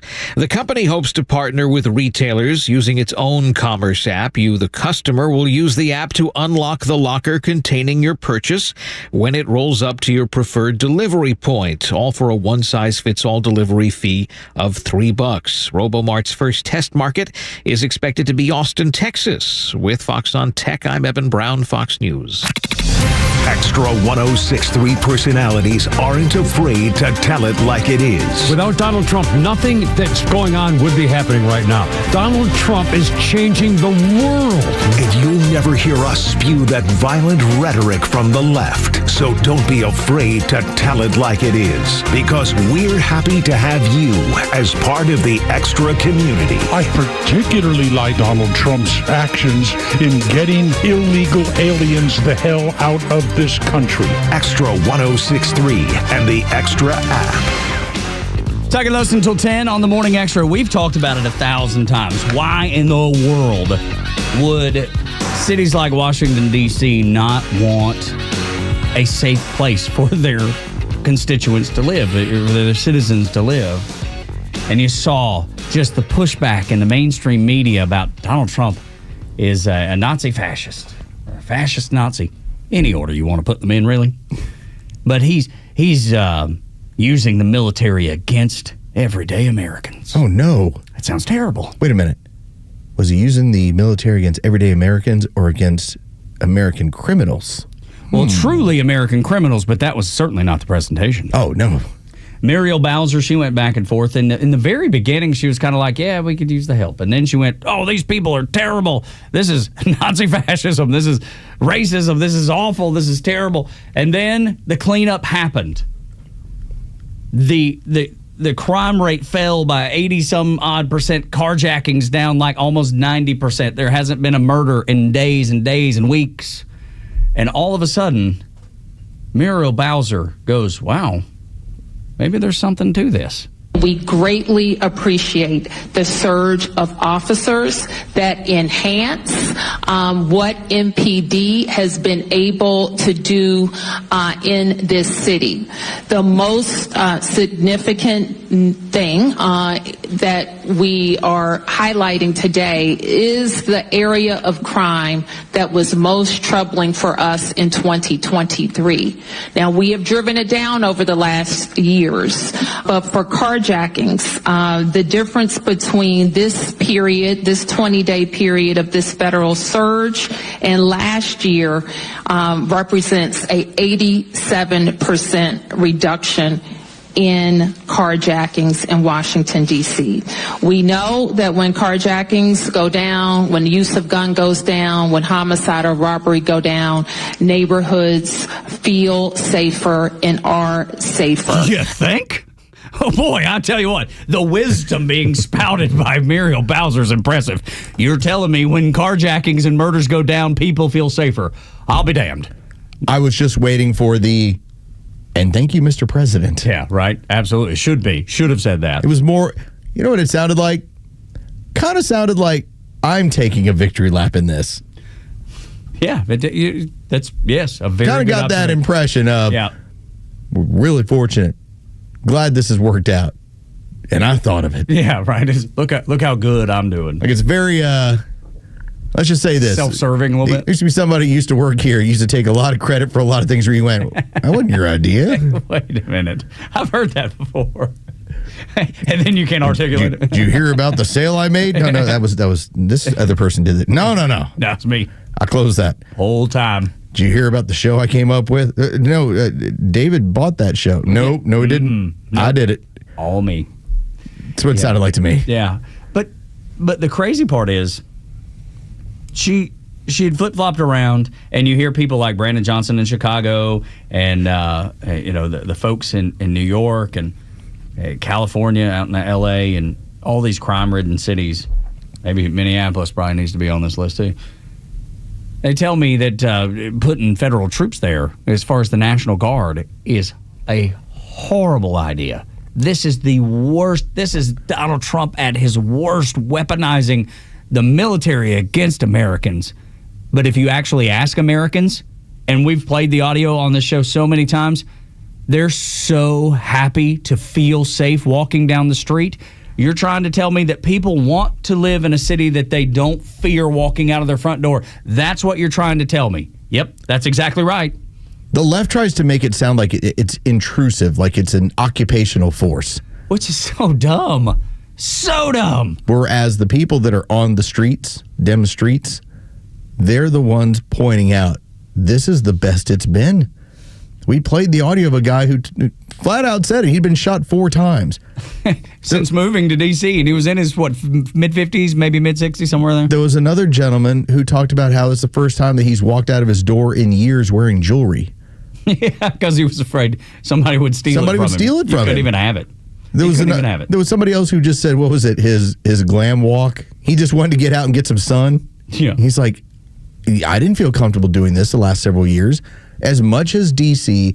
and a lot of these other communities, They cook the books on crime. Chicagoans, they point out, yeah, you keep telling me it's safer here. Yet I don't feel safer. Now, granted, and this is completely ridiculous. So Chicago in 2021 had over 800 murders. They're basically on track right now for 500, and they're like, well, look how much better it is. It's still 500. It's 500 people murdered in your city. Like, that's not supposed to happen. We're going to drag ridiculous. Donald Trump and Trump voters are going to drag them kicking and screaming across the finish line. We're going to. I feel like we've talked about this before. Yeah. It's like, I'm going to drag you to prominence. Exactly right. Even against your will, Aunt Peg. Even against your will, I'm going to do what I'm going to do and support somebody who's going to fix the economy, make streets safer. What is it that he said about women? It's like, you may not want my protection, you're going to get it anyway. Yeah. Something along those lines where women are like, oh, you can't say that. Well, remember the lady that had the broken arm from the carjacking in Chicago said she didn't want Donald Trump's help. She'd rather get carjacked. If you go back and look at her Twitter feed, her X feed, that's all she talked about is the person being that carjacked her hadn't been prosecuted yet. Your Trump derangement syndrome is so strong that the idea of having a safer city, you would rather not have that so that Donald Trump can't claim a victory. Dude, that's sick right there. That's an illness. How many lives do you have to lose before you're a little bit embarrassed about what's going on there? 500? 800? They weren't embarrassed at 800, and they're celebrating. The number was like 257 in Chicago, and that was before the 6 that were shot or killed over the weekend. And they're saying, well, listen, we're going to hit 500, but it's not 800. There's no American city where you should have 500 people murdered. Yet, because Donald Trump is doing it, they don't want it. Except for Muriel Bowser. She's kind of figured it out. There's no doubt that when she sees even Morning Joe, as left as that program is, when she sees the woman that worked for the Epoch Times tell Donald Trump of the story of her being robbed. And pistol whipped. Whipped. That was bad. Dude, it's unbelievable. That story was unbelievable. And this is a small woman, you know, that has a family and children, and she's scared to walk to work because she was pistol whipped and robbed. And she told that to Donald Trump in the press conference that he held a couple days ago. There's no way that Muriel Bowser didn't see this. There's no way that she's not hearing it from journalists that actually support her crazy way of doing things, going, he's right on this one. You better back down. If you're smart, you should glom onto it.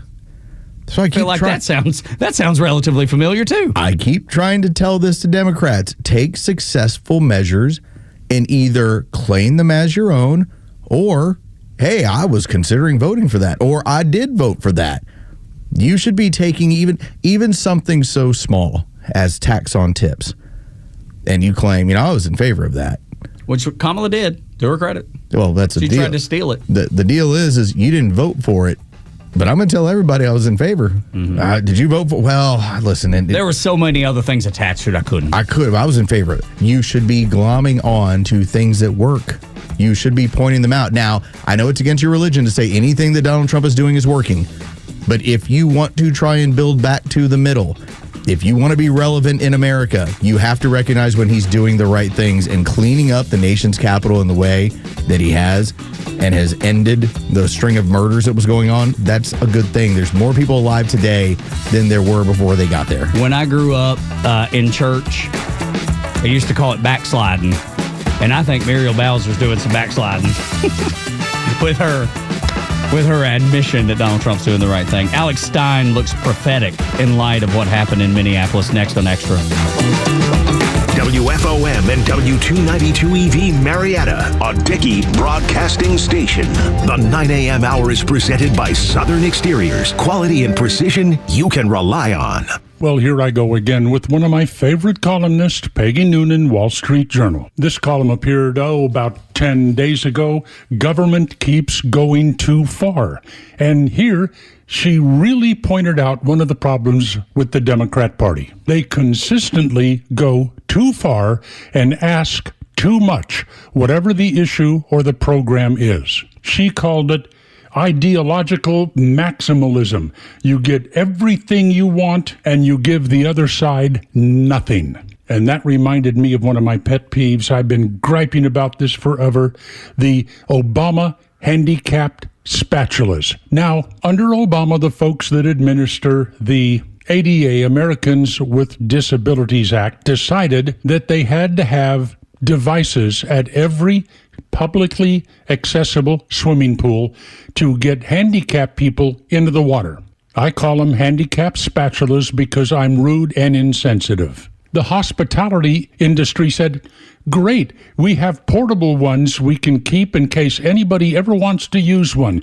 No, but the government had to go too far. The government had to get everything. We want all of them to be permanently installed by the side of the pool. My old home, the St. Regis in Atlanta, since the pool was publicly accessible, they had to have two of these things, one for the swimming pool, one for the hot tub. The handicapped spatula for the hot tub was bigger than the hot tub. And in all of my travels, and I travel extensively, I would always ask, have you ever used that thing? Nobody ever said yes. Just sit there in the way. A portable unit would be accessible in 60 seconds.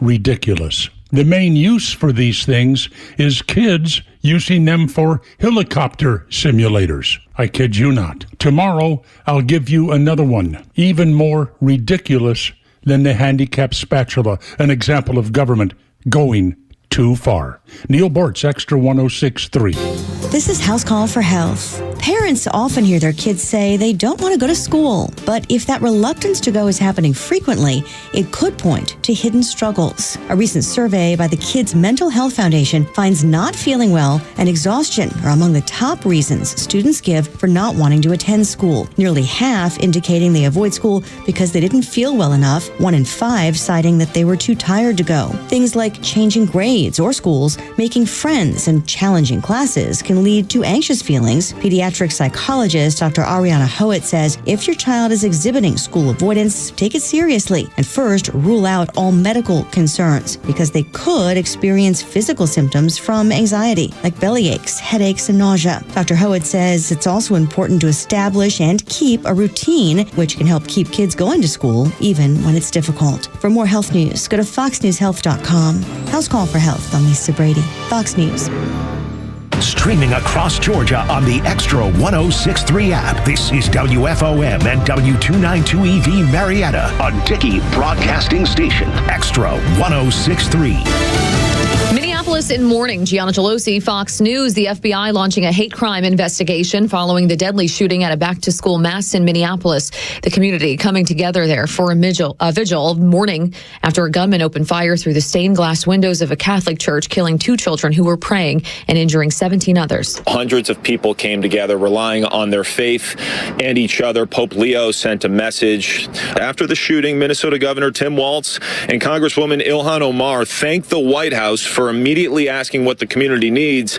But Minneapolis Mayor Jacob Frey said more needs to be done to prevent gun violence. The gunman is identified as Robin Westman, a 23-year-old born as Robert Westman.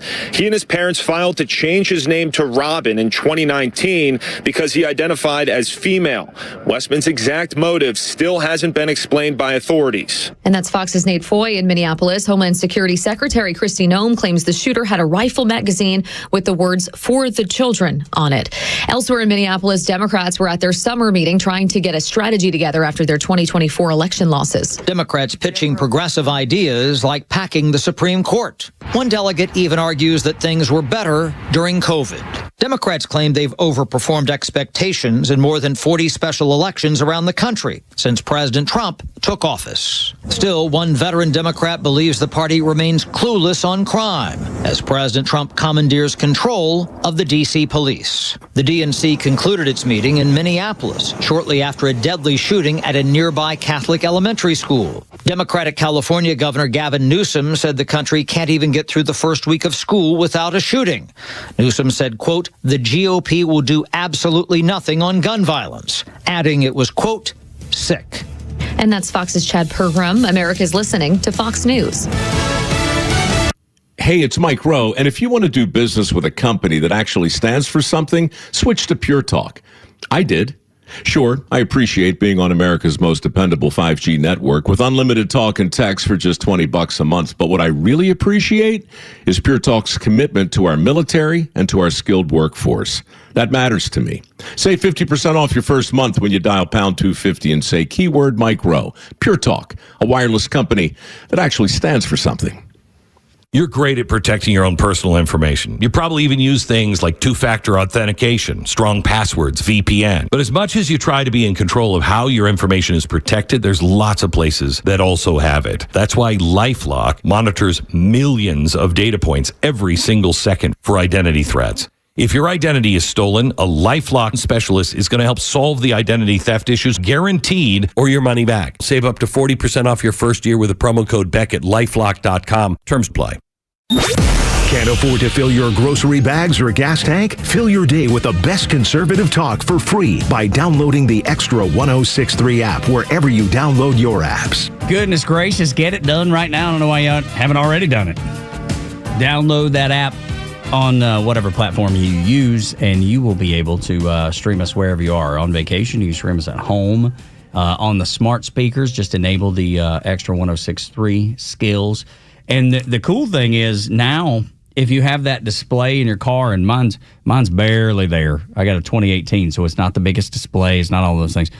But now when I plug in my phone, the Xtra 1063 app comes up right there next to Google Maps and Apple Maps and all the things that I use with regularity in my old pickup truck.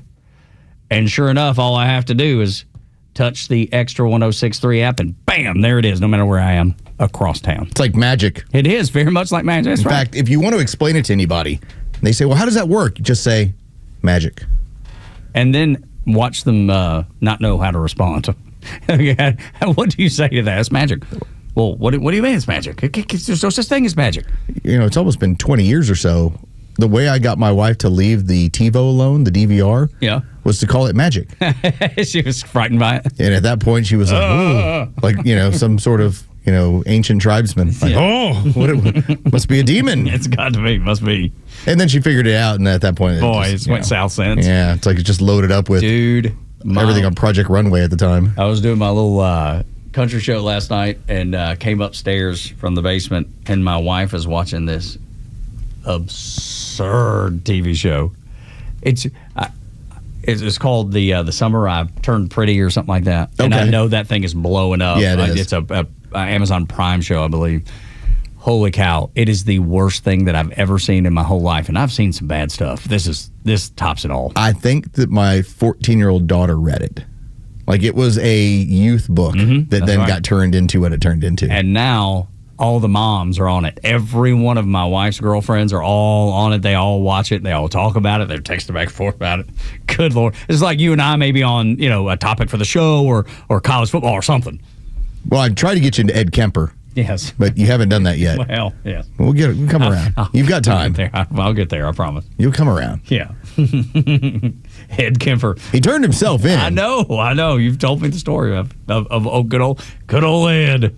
I'm going to text Nick Cellini, my friend down the hall, and just say, I brought up Ed Kemper twice on the show today, and Tug is concerned. Yeah, I feel like we're talking about him an awful lot. But that's I don't know that there's anybody that watches documentaries more than you, at least in my friend group or life group or anybody I've ever worked with. Your hetero life mate. Yeah, that's right. That's exactly. Dude, right. We spend more time together than outside of my family. Yeah. I was like, I see you more than I see my parents. That's exactly right, man. You're 100% right. So anyway, that's the start to the 9 o'clock hour. Things get a little sideways. Welcome. Yes, and we're glad that you're here. But this is one of those days where I wasn't sure how it was going to go, to be honest, because the topic of conversation is so heavy, and we've been able to balance it out well, and I'm proud of us for being able to do that. Talking from story time to other discussions, Lisa Cook discussion, which is so important. We didn't brush all that aside. We focused on the things that matter, but we tried to balance that out, and I hope you feel the same way listening. If we were just talking about a mass shooting, and you're talking about 2 dead and 17 injured, it's a story, but in today's society, it goes away relatively fast. The reason why I believe this thing has legs, as much as the media doesn't want it to, is because of the trans issue.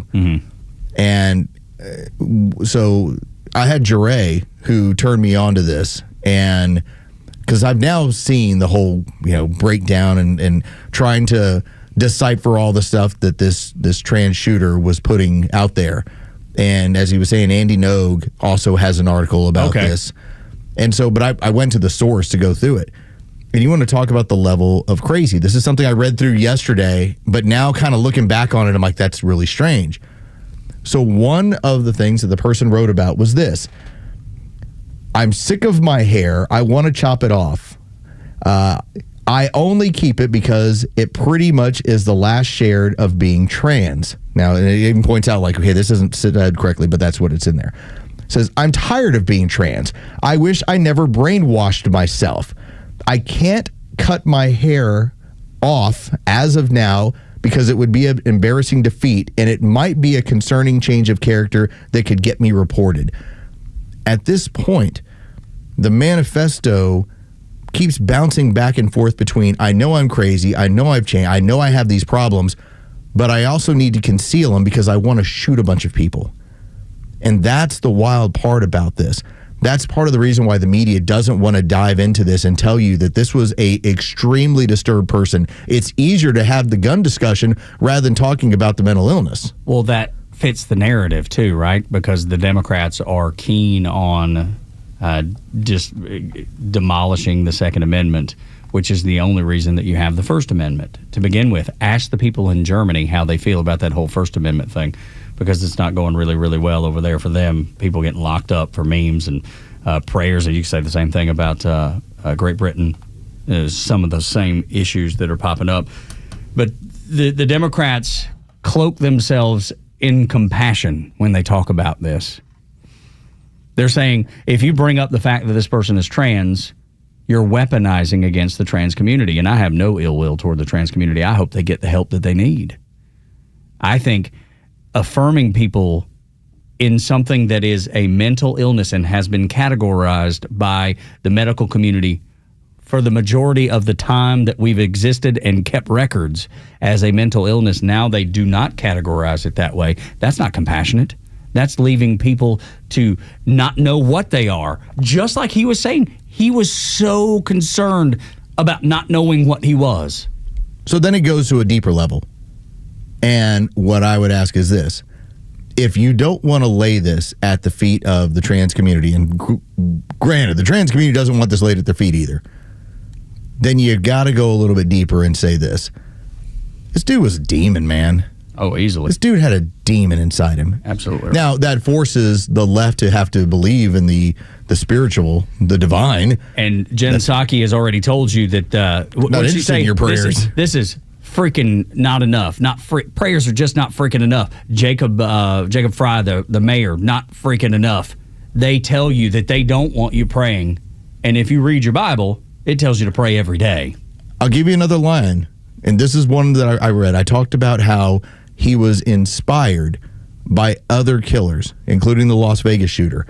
This is what he wrote. And again, I don't know how many news outlets are covering this. We're going to. Like, we dug deep into this thing and we were ready to go for today. He talks about, remember, this is just somebody who talked about didn't want to cut their hair off and walk it back what they were doing. He says, I kill for fun and for numbers. I want to kill as many as I can. I want to beat Stephen Paddock's high score. That's the Vegas shooter. I'm also a fan of Robert Bauer's kill rate. Every person he shot died. How impressive. This is pure madness. Bouncing back between, I'm going to cut my hair. I wish I didn't brainwash myself into this whole trans thing. I want to kill a bunch of people. But the media will tell you it's about guns. Yeah.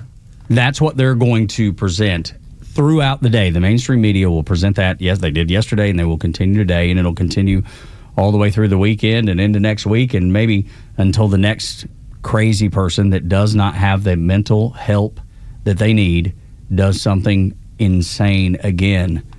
It's so clear that that person needed extreme mental health care and got none. Instead, they affirmed him in his crazy. His parents did it. The medical community did it.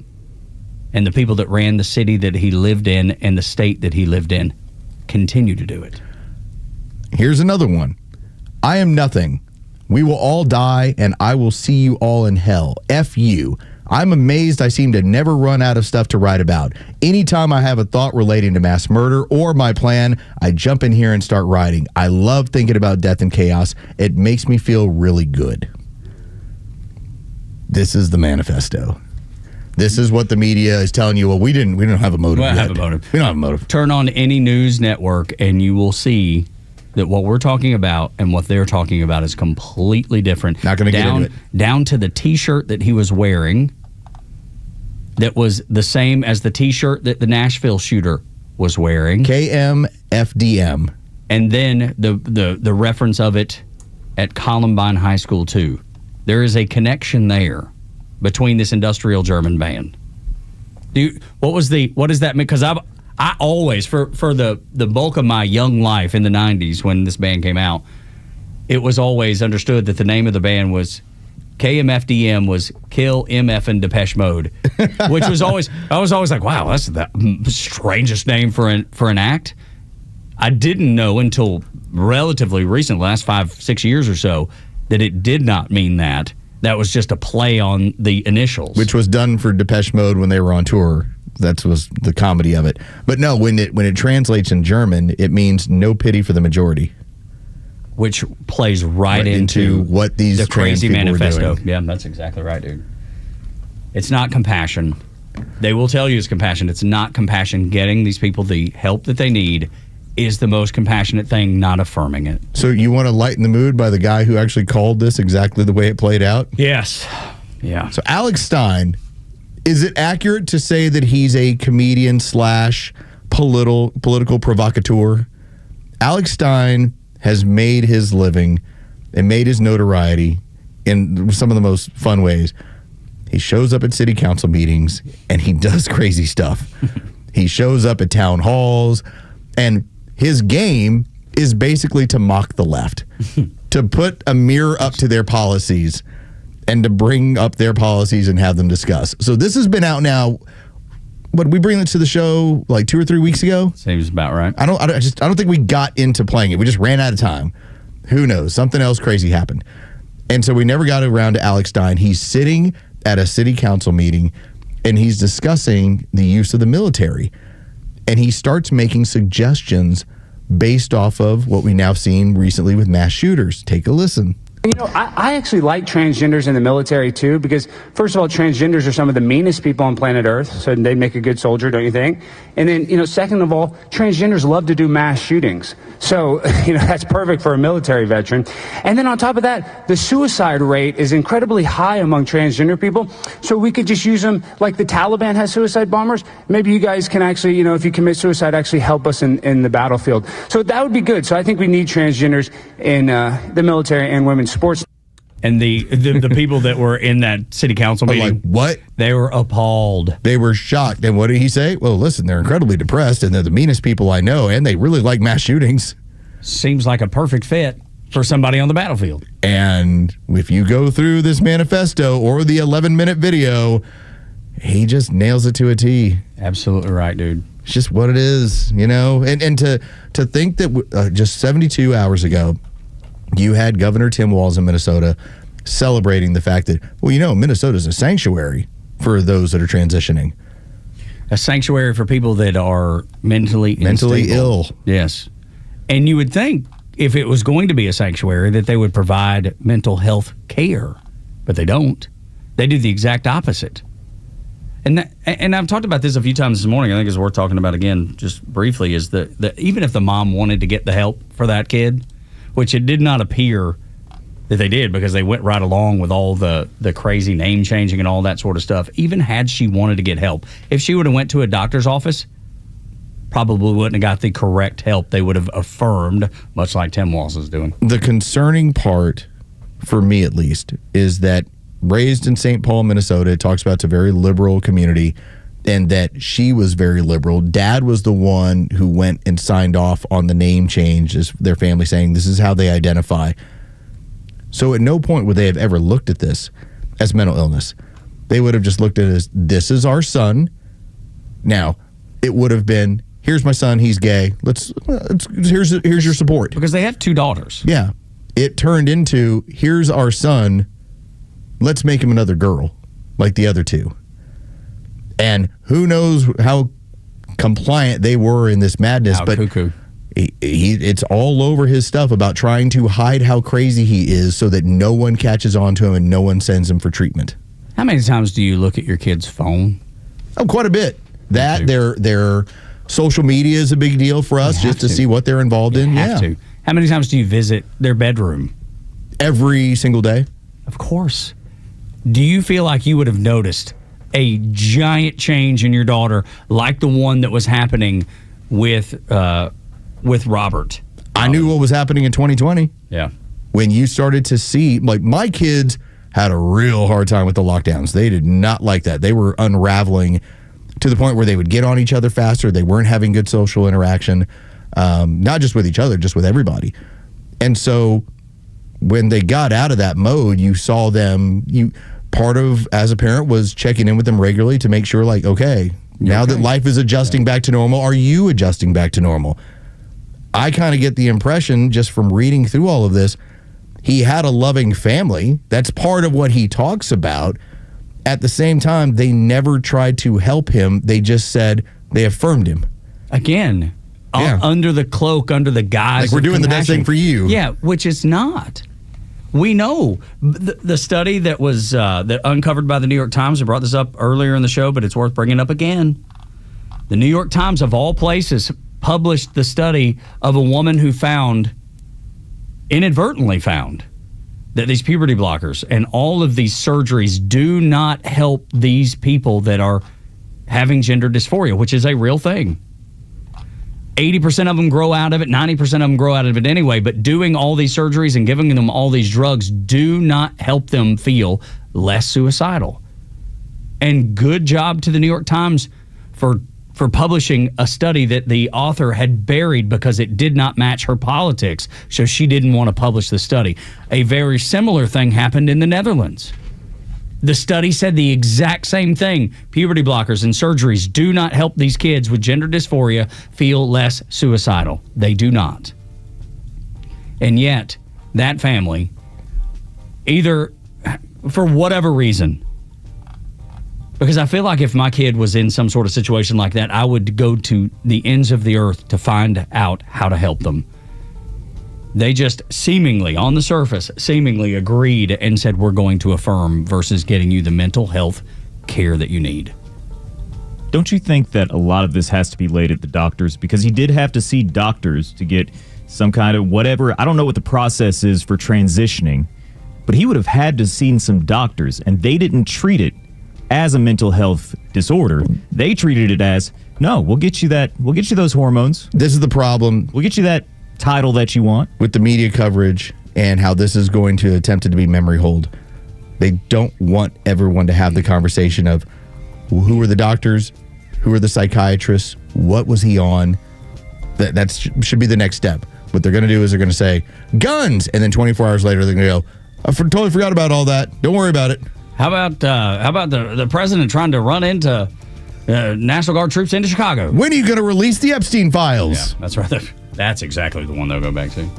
100%. It's a bizarre state that the Democrat Party finds themselves in. And then they're going to slink away very slowly from trans in general. It's a losing issue. It is, for sure. And you'll watch them do exactly what Los just said. Just Ned Flanders right back into the bushes. Just right back into the bushes. Just woo-hoo-hoo. It used to be called going postal. Now it has another name, but you'll recognize it. Next on Xtra 106.3, 9 o'clock hour, brought to you by Southern Exteriors. 10% off any job, 12 months, 0% financing, windows, doors, siding, roofing, gutters. They do everything to the outside, the exterior of your home. 8779 Southern, southernexteriors.co.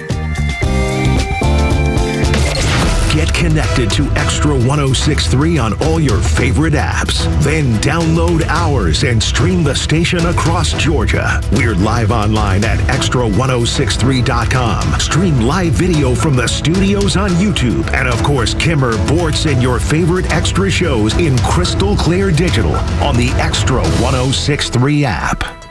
Hey Atlanta, it's Front Office Lows. Let's talk about Howard Brothers and Kawasaki. When it comes to keeping your equipment running strong, don't settle for anything less than genuine Kawasaki parts designed to fit right, last longer, perform better. Kawasaki parts keep your engine running at peak performance on your equipment. You can find them at Howard Brothers. They've got filters, they've got belts, they've got blades, they've got all the equipment you need to make sure that your equipment is functioning as well as you do. That quick fix, maintenance, anything you need, Howard Brothers can get you taken care of. Power your equipment with Kawasaki parts, available at Howard Brothers. The grass is always greener when you take care of it with Kawasaki and with Howard Brothers. When you buy a Subaru from Subaru of Gwinnett, you're buying more than a vehicle. You're buying safety for your family and something that will last a long, long time. In other words, you're buying trust. For a limited time, you can celebrate amazing offers on the all-new Forester, Crosstrek, or Outback during the Subaru A Lot to Love event, now through September 2nd. And you'll love more than just your new Subaru. You'll love the dedicated staff at Subaru of Gwinnett. With some of the best service specials in the area and a team you know you can trust, you'll ride with peace of mind knowing that Subaru of Gwinnett has your back. During the Subaru A Lot to Love event, you'll find the Subaru model you've always dreamed about at a price that makes that dream come true. But you need to get in by September 2nd to take advantage. We'll make it easy. Just start with a test drive, and before you know it, you'll be in the Subaru you love. Start your shopping online at SubaruofGwinnett.com, then stop by on Satellite Boulevard in Duluth. SubaruofGwinnett.com. Hey, this is John Flading. I'm the president and owner of ATL Turf Co. We have become a highly sought-after turf installation company in the Atlanta and North Georgia luxury residential market. Big reason for that is our installers are ATL Turf Co. employees. We do not outsource labor. They are trained to be experts in the turf installation process, drainage, grading. Just go to atlturfco.com to schedule an appointment. Millions of Americans take medicine like Ozempic and Zepbound. Many of them are overpaying by thousands of dollars a year. These GLP-1 medications for diabetes, weight loss, and more may not always be covered by your insurance, but GoodRx can help. GoodRx helps you save every month on prescriptions at over 70,000 pharmacies nationwide. Best of all, it's free to use. Check GoodRx to save on GLP-1s. Just go to goodrx.com/GLP. That's goodrx.com/GLP. GoodRx is not insurance, but can be used instead of insurance, including Medicare and other federal and state-funded programs. Securing America. Admiral Daryl Caudle was sworn in recently as the new Chief of Naval Operations for the U.S. Navy. The Admiral saying, in his words, he's chomping at the bit to get started on the work ahead. To ensure that our Navy remains and forever will be the most dominant, lethal, and credible maritime fighting force the world has ever known. Secretary of the Navy John Phelan spoke about the challenges Caudle will face immediately. We're facing a global security environment that is more hostile, dangerous, and unpredictable, perhaps more so than at any point in our lifetimes. Admiral Caudle explaining the role the Navy will have in that worldwide landscape. To allies, it's reassurance. To adversaries, it's deterrence. To all, it is proof that the freedom of the seas will never be surrendered. Adding that those who oppose us are wrong if they feel we cannot adapt to improve vulnerabilities and performance. Kevin Uretsky, Fox News. The stories that matter to you. These are your Georgia headlines. Here are your Georgia headlines for Thursday, August 28th. Former state trooper and current mayor of Buchanan, A.J. Scott, was found guilty of vehicular homicide related to a deadly crash he was involved in while on duty in 2015. 2 teenagers were killed in the crash. Scott was speeding 90 miles an hour in a 45-mile-per-hour zone without lights or sirens on prior to the crash. This was Scott's second trial after the first ended in a mistrial. He will now face sentencing. A long-planned Veterans Memorial in Cobb County has been delayed again. Cobb County commissioners failed to approve the final $1 million from the Special Purpose Local Tax Fund. Some veterans in attendance voiced their disappointment. The memorial has been in the works for over 10 years and is planned to be located near the Cobb Civic Center. And Atlanta has been named the 4th buggiest city in America, according to the website Thumbtack. Rankings were based on the number of consumers requesting pest control services. Austin, Texas was ranked number 1. Today's weather, sunny and cool, starting in the 50s and warming up to the mid-80s. With your headlines, I'm Jerry Payne for Extra 106.3. I swear being a politician must be the most useless job that people get paid to do. I can't think of any other job that is less beneficial for the people that they supposedly serve than freaking politicians, man. They just continually get it wrong. And there's a handful out there that working really hard to get it right and do the right thing, but it seems the overwhelming majority just sound like buffoons. And boy, it was on display yesterday. Holy cow. They were just out in mass, Los, spouting just the craziest things that made no sense whatsoever. And clearly we're not looking at the actual merits of what had happened in Minneapolis to label it correctly and talk about it correctly. Instead, it was, how do I make some sort of political point so I get reelected? That's what it looked like to me. I hate to make this about me, but that's basically their mentality all the time. Yeah, it is. Yeah, that's right. I hate to make this about me, but and here it goes. Yeah, right. That's how this works. These people will run to a camera, run to a microphone, and turn everything into about them. And of course, you have the same thing. And this is the other part that does bother me about the media, is that, as I've always said on this radio program, I don't want to be first. I want to be the first to be really right. Like, I want to make sure that when I get into it, you're going to go, man, I really learned something. That was a lot deeper than what I got from listening to CNN or checking out whatever the Fox News babe says about it. Yeah. It's like you're getting more information. I want to be first to have the best information for you. We did that today, I feel like. And so to see what it turned into, which was, like the Amy Klobuchars of the world, it's like, I'm going to go on there and talk about the guns. Well, she was always going to talk about guns. It was always going to be that. They were never going to have a discussion. This more so than any of these recent mass shootings. It so screams mental illness because the person was so public about what the stuff they posted. This is different than the Nashville shooter where she made it a point. I've got a manifesto, and it took us, nearly 2 years to even get a look at it? And we still don't know completely. We've got pages. Yeah, and that was on the, and I'm sure pressure from the federal government, but the Nashville Metro Police Department not releasing it. This guy had posted it everywhere. Yeah. Now, YouTube tried to scrub it, but the ace detectives, the crack detectives on X, we were just a lot Twitter, faster. It was there immediately. We got it.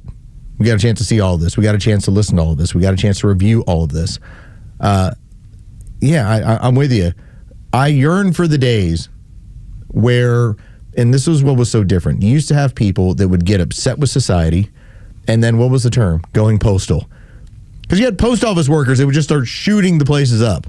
They would just go nuts. That was a 90s staple. That was a 90s staple. People would be overworked. They'd be underpaid. They would snap, and they would shoot up the post office. Going postal.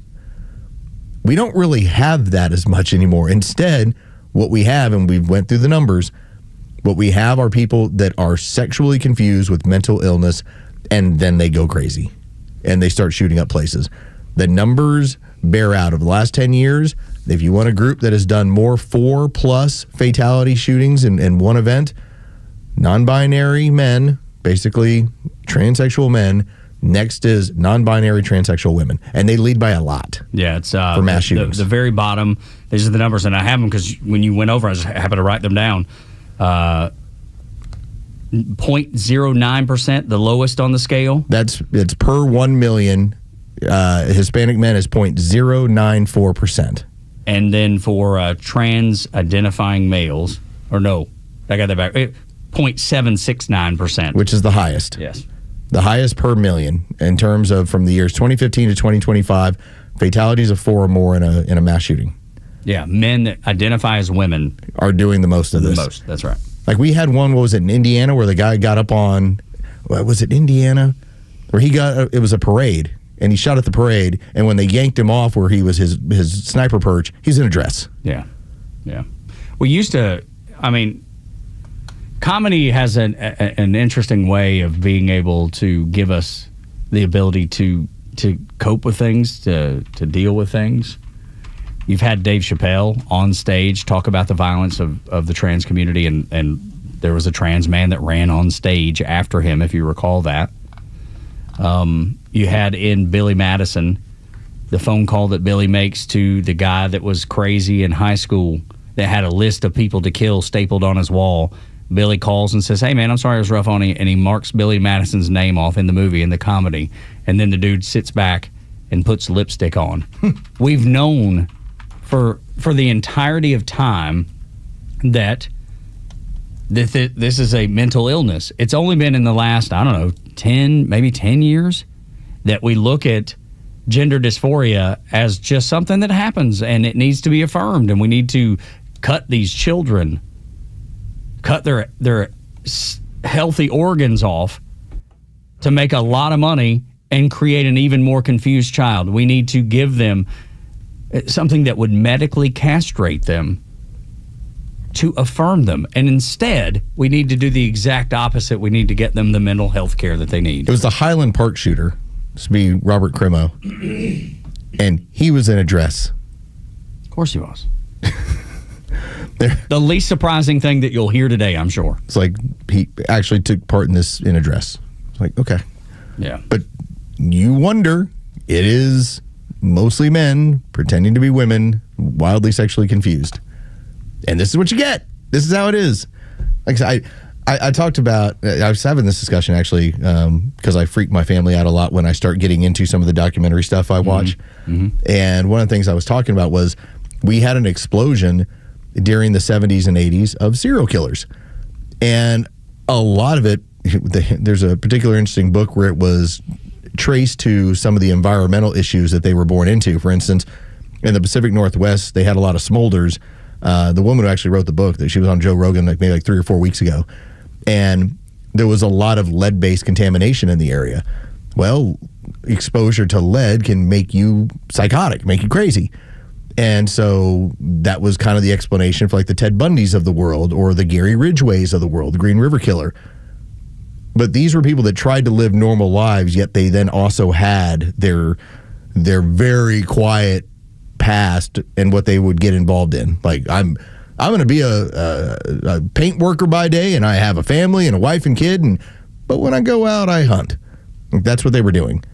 We're not seeing that with these people.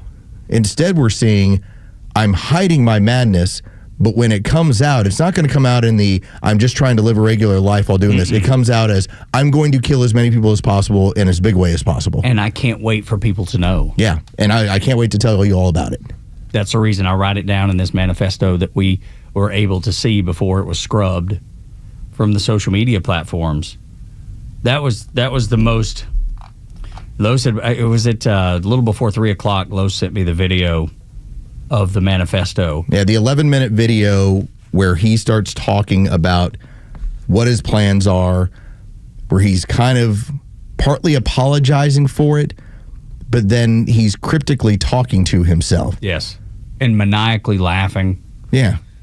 It was if you would have put that scene in a movie, people would have been like, oh my gosh, that was the best portrayal of a crazy person I've ever seen. Because it's a crazy person. Because it's a crazy person. It was unreal to see the things that were going on. I was very surprised that you watched it. I had to, man. And then I was very surprised when you said, I've watched it again. I was like, I just wanted to make sure that I really understood what it was that I was looking at. It's scary to think that those people exist, that those people are out there. And unfortunately, I think the scariest part is that it's unfortunate that you have people like Tim Walz and the mayor of Minneapolis, Jacob Frey, that are saying, we're going to affirm this crazy instead of get this crazy help. This is where I firmly believe you're going to see the Democrat Party as a whole move away from this movement. That they're going to look at it and say, if we're talking about 0.1%, why do we want to have these actions linked to our party as if we're here to help them? And I think this is where it's going to get very dangerous, because the trans community is already kind of on this edge. And I bring this up. This ended up showing up on Reddit yesterday. And, oh my gosh, I think I just saw this. And Robbie Starbuck also ended up pointing it out there, and so did Andy Nagog. And he basically points out how, here are their posts. More dead Christians laughing out loud. This is Republicans' fault for trying to genocide us. Am I supposed to feel bad that rich Christian kids are gone? Good riddance. The trans community will not die laying down without a fight. I hope the guns are okay. Future religious extremists dying isn't a bad thing. These are people that are at war with you. They are disturbed. And they have no fear of punishment. They have no fear of being caught. They want it to be public. They want it to be on display. They want you to have this fear. They want you to fear going to church. They want you to fear walking the streets. So imagine what happens when the Democrat Party leaves them behind. This is almost that scenario of you created the monster and then you turn the monster loose, and you're hoping it doesn't hurt you too. But that's what they've done. They've radicalized these people. They have fed them such wild information. They have turned them into a group that believes that you're looking to genocide us. First off, you got to recruit, okay? Like, I get it. It's like somebody was like, you know what? My wife and I are going to get together and we're going to make a trans kid. It doesn't work that way. And yet this is the way they look at things, and it's created this warped view. And now, because they're largely men pretending to be women, who is the most violent group when it comes to mass killings the last 10 years? Men pretending to be women.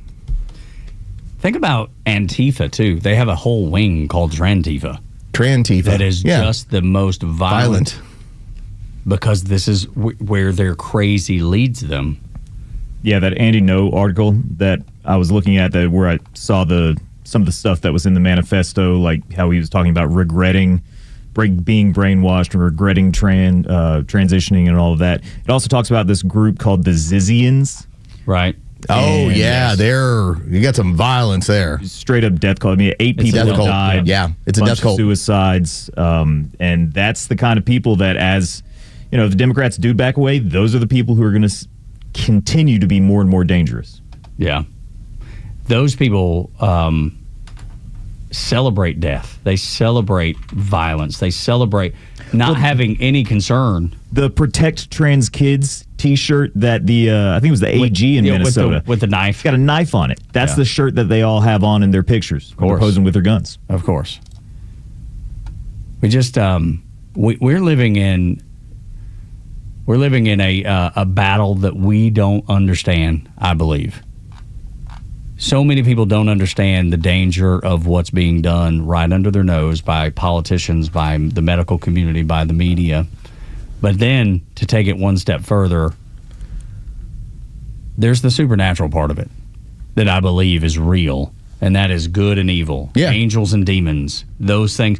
We how many times have we talked about we always want evil to look like the devil and with a tail and horns, and it doesn't. It looks like a trans kid who's 23 years old and just went and shot up a bunch of kids. And the way he depicted himself within his own manifesto is looking in a mirror and seeing a demon.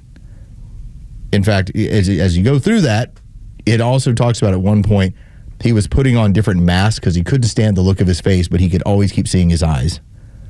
The self-hatred was incredible when you go through this thing, when you go through all the stuff he was writing about himself. And we've been so, I think, we open in discussing how we have no ill will toward anybody who has lived with gender dysphoria to the point of being an adult. And that's help. It's a very small number of people that actually do that. They do need help.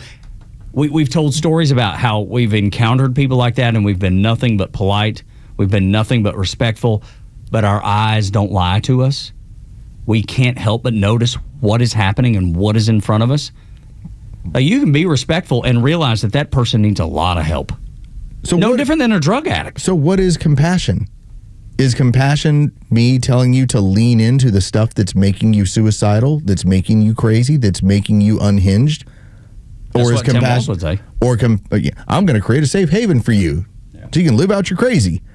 All right, we saw how that ended up yesterday.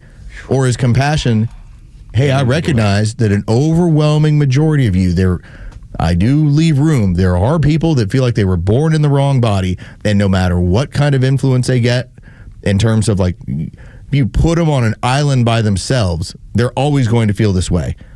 So many of these other people are suffering from autism or a different form of mental illness, and they are essentially coached into, this is what's wrong with you.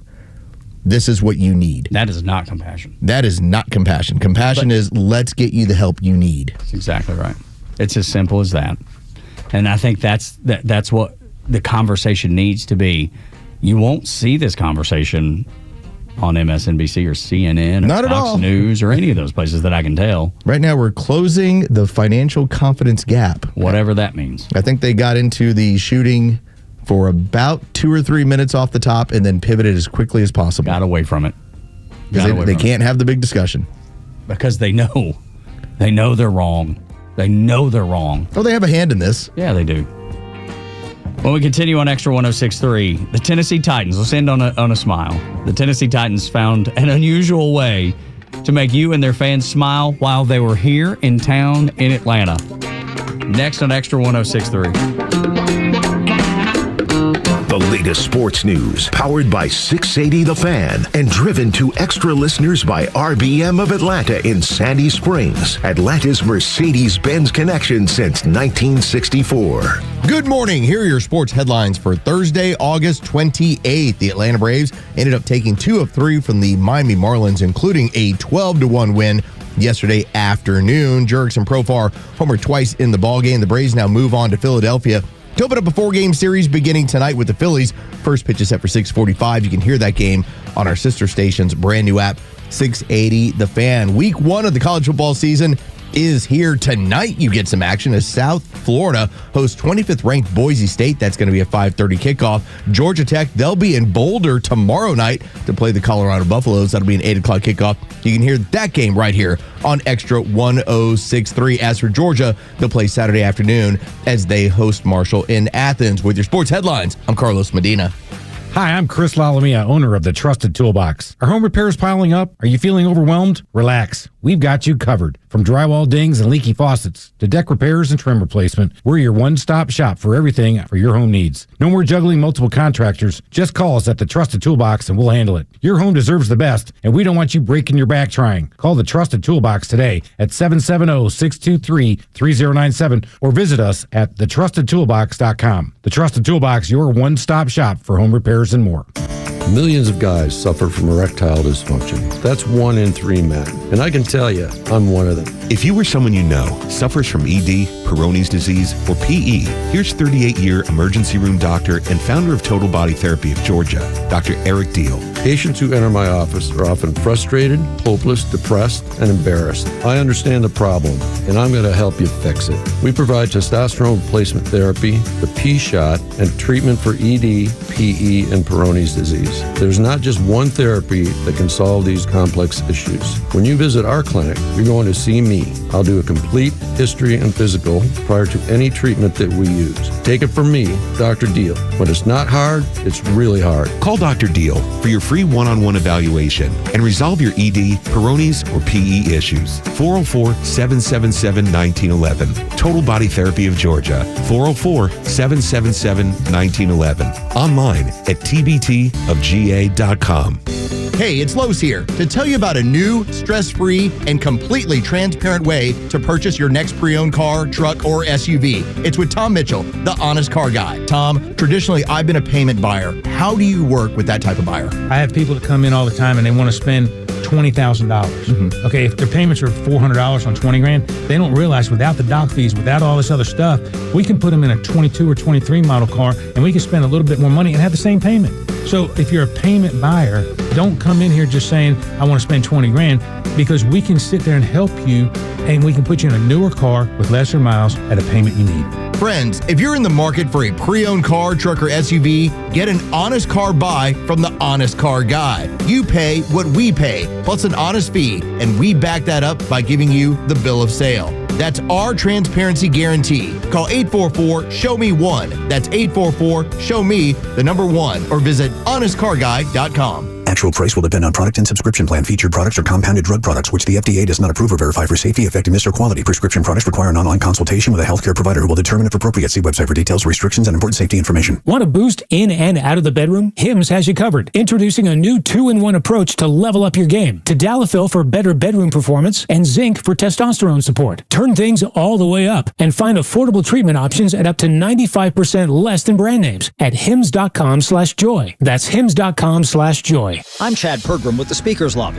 The District of Columbia is a special case in American governance, which is why President Trump has distinctive authority to dispatch federal agents and National Guard troops to patrol the city's streets at least for a month. It's in the Constitution. Article 1, Section 8 of the Constitution grants Congress the power to, quote, exercise exclusive legislation in all cases whatsoever over such district not exceeding 10 miles square as may be by cession of particular states and the acceptance of Congress become the seat of government of the United States. That's a reference to what would become the District of Columbia. The founders wanted the home of the federal government somewhat cloistered and protected from local whims and danger. That came after angry Continental Army soldiers essentially ran the Congress of the Confederation out of Philadelphia in 1783. Scarred by what happened in Philadelphia, the founders etched out a quirky federal district, which didn't exist in a state. The first Congress adopted the Residence Act. It established what became Washington, D.C. With the Speaker's Lobby, Chad Pergram, Fox News. Hey, it's Flounder, and the Kimmer Show is live every afternoon from 3 to 6 p.m. Bill Gates. How does one man manage to block the sun, cover your produce with chemicals, bioengineer mosquitoes, insert fake meat into the food supply, and openly advocate for population control through vaccines without being considered a global threat or a Bond villain? The Kimmer Show, every afternoon from 3 to 6 p.m. on Extra 106.3 and the Extra app. Tug and Los until 10. I wanted to end the show because I knew it was a heavy day and heavy topics to talk about. I wanted to end on a laugh. We try to do that as often as we possibly can here on the Morning Xtra, Tug and Los until 10. And I ran across this. You know how the Titans have been down here in Atlanta, Los, doing joint practices with the Falcons? Yes. The Titans had the funny idea to lighten the mood. They hired a fake reporter to go talk to some of their players. You know how they do the post-practice interviews or whatever? This was very surprising because I have done bits like this in my past. But the one I would do is I would ask questions, legitimate questions, but I would drop STD references in them. And most athletes don't listen. Yeah. They listen to the Here was the problem, in my opinion. When you hear this audio, I'll explain that the execution's beautiful. Yeah. But there was another way to go about it. Okay. So when the fake interviewer goes up to the players, he intentionally mumbles some words to see if they're paying attention at all. Listen to this. Is there any point during training camp that especially all people especially come to for? You say what? Just especially that's all come for, especially within training camp. Man, what? All people especially push me, that's something you see. I ain't gonna lie to you, I don't know what the hell you just said. You said that's a part of training camp. Did what? So you guys are running scrims, the energy's really high. Is there any especially come forward, especially something that you see that? Or is that more especially emotional side?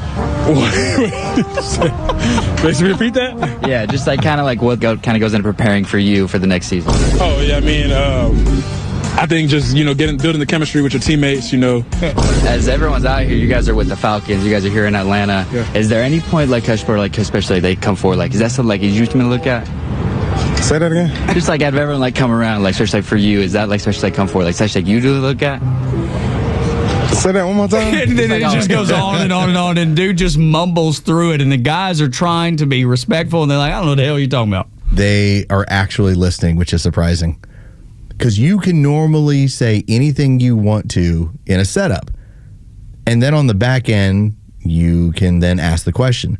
For instance, if I was interviewing you, Tug, country star Tug, I could say, your album sales have been going great. The tour looks like it's been fantastic, minus the chlamydia. What exactly has been the key to finishing this up as you have the back end of your tour? Well, we just want to deliver a good show and make sure that everybody gets the entertainment that they paid for. And they don't listen to the setup. They didn't hear the chlamydia. Right. They don't hear the setup. So that's why I was, in my mind, as I'm hearing this, I'm going, you should mumble through the start and then finish it off. That's right. Because at that point, I'm like, they'll try and give you an answer. They really will. I'm impressed at how, because it's well done. When was that bit that you did that? When y'all did that? Dropping it. It's been a while though. But my point, the reason I say that is because you did it so seamlessly right there. Yeah, and it's been a day or two since you practiced. I think the last time that I probably did that bit was like 06, maybe 07. It's been a while. Yeah, it was like almost 25 years. Yeah, it's been a while. 20 years. Goodness. Yeah. So the fact that you were able to just drop it in seamlessly, even 20 years later, is so impressive. I just love laughing. I think it's one of the best ones that you could do is you could name players while also throwing in like a race car driver or something. So I just remember interviewing, like, I think it was like a Boston Celtic, or maybe it was somebody with Oklahoma City Thunder, and I remember saying, because that night they were playing the Hawks, and by the way, you only do this to the opposing team. You never go do this with your own team. Yeah, you don't want to embarrass them. That's right. So it's just how it goes. You lose your credential quick. Future people in this industry, go do it with the opposing team. I would say, y'all are facing the Atlanta Hawks tonight. They have Josh Childress, syphilis, Gugliotta. And they would just roll and answer the question. Yeah, absolutely. Like, it's just saying, like, yeah, they have all these players, just naming them off, and they got some talent over there. We got to be on top of our game tonight. Yeah, absolutely. Never pick up on it. It's just do it with confidence. I mean, I think that's part of it too. The one that's the most, in my opinion, for my money, if you wanted to go and look up, I don't think he does it anymore. It's been a long time. But a guy I used to work with in Dallas, his name is Corby Davidson, and Corby had a character called the Overcusser. I like this already. And he would do an interview with an athlete and just keep cursing. Would he drop the big ones? All of them. Okay. And the funny part about it was that some athletes were like, hey, man, like, it's kind of a lot. Jeez. Then other guys would roll with it. Like, one of them I still remember was Vernon Maxwell. He was known in the 90s as Mad Max. Mm-hmm. He was like the fire guy for the Houston Rockets. So when they won in 94, 95, and they were champions, Vernon Maxwell was Mad Max. It's like the dude you didn't mess with on the team, the enforcer. He's one of those guys. And I remember he got to Dallas, and this was early 2000s, near the end of his career. And Corby goes over to him and asks him, how many MF rings you got? And he goes, I got 2 MF rings. and he just kept rolling with him. And it was like, who could curse more during the interview?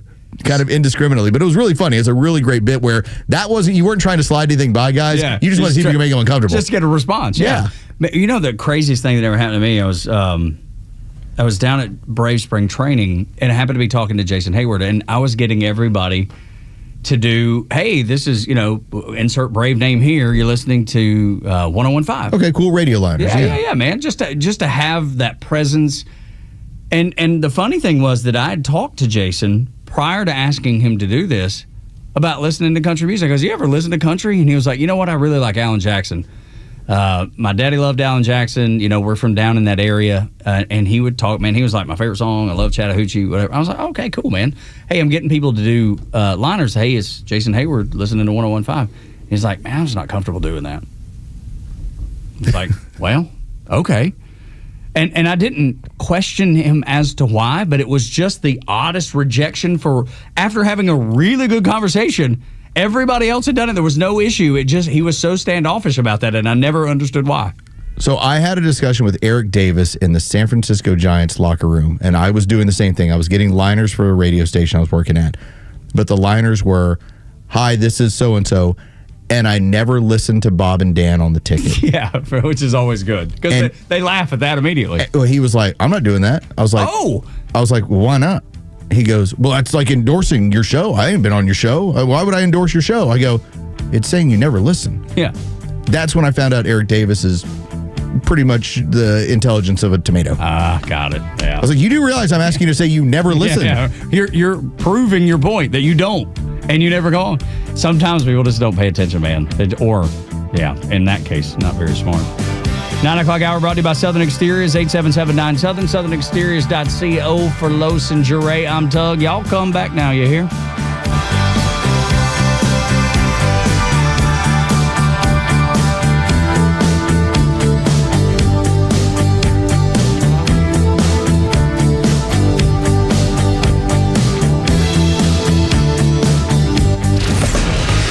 life and local news talk continues at 3 p.m. with Kimmer, Pete, and Flounder. It's the Kimmer Show, only on Extra 106.3 and the Extra app.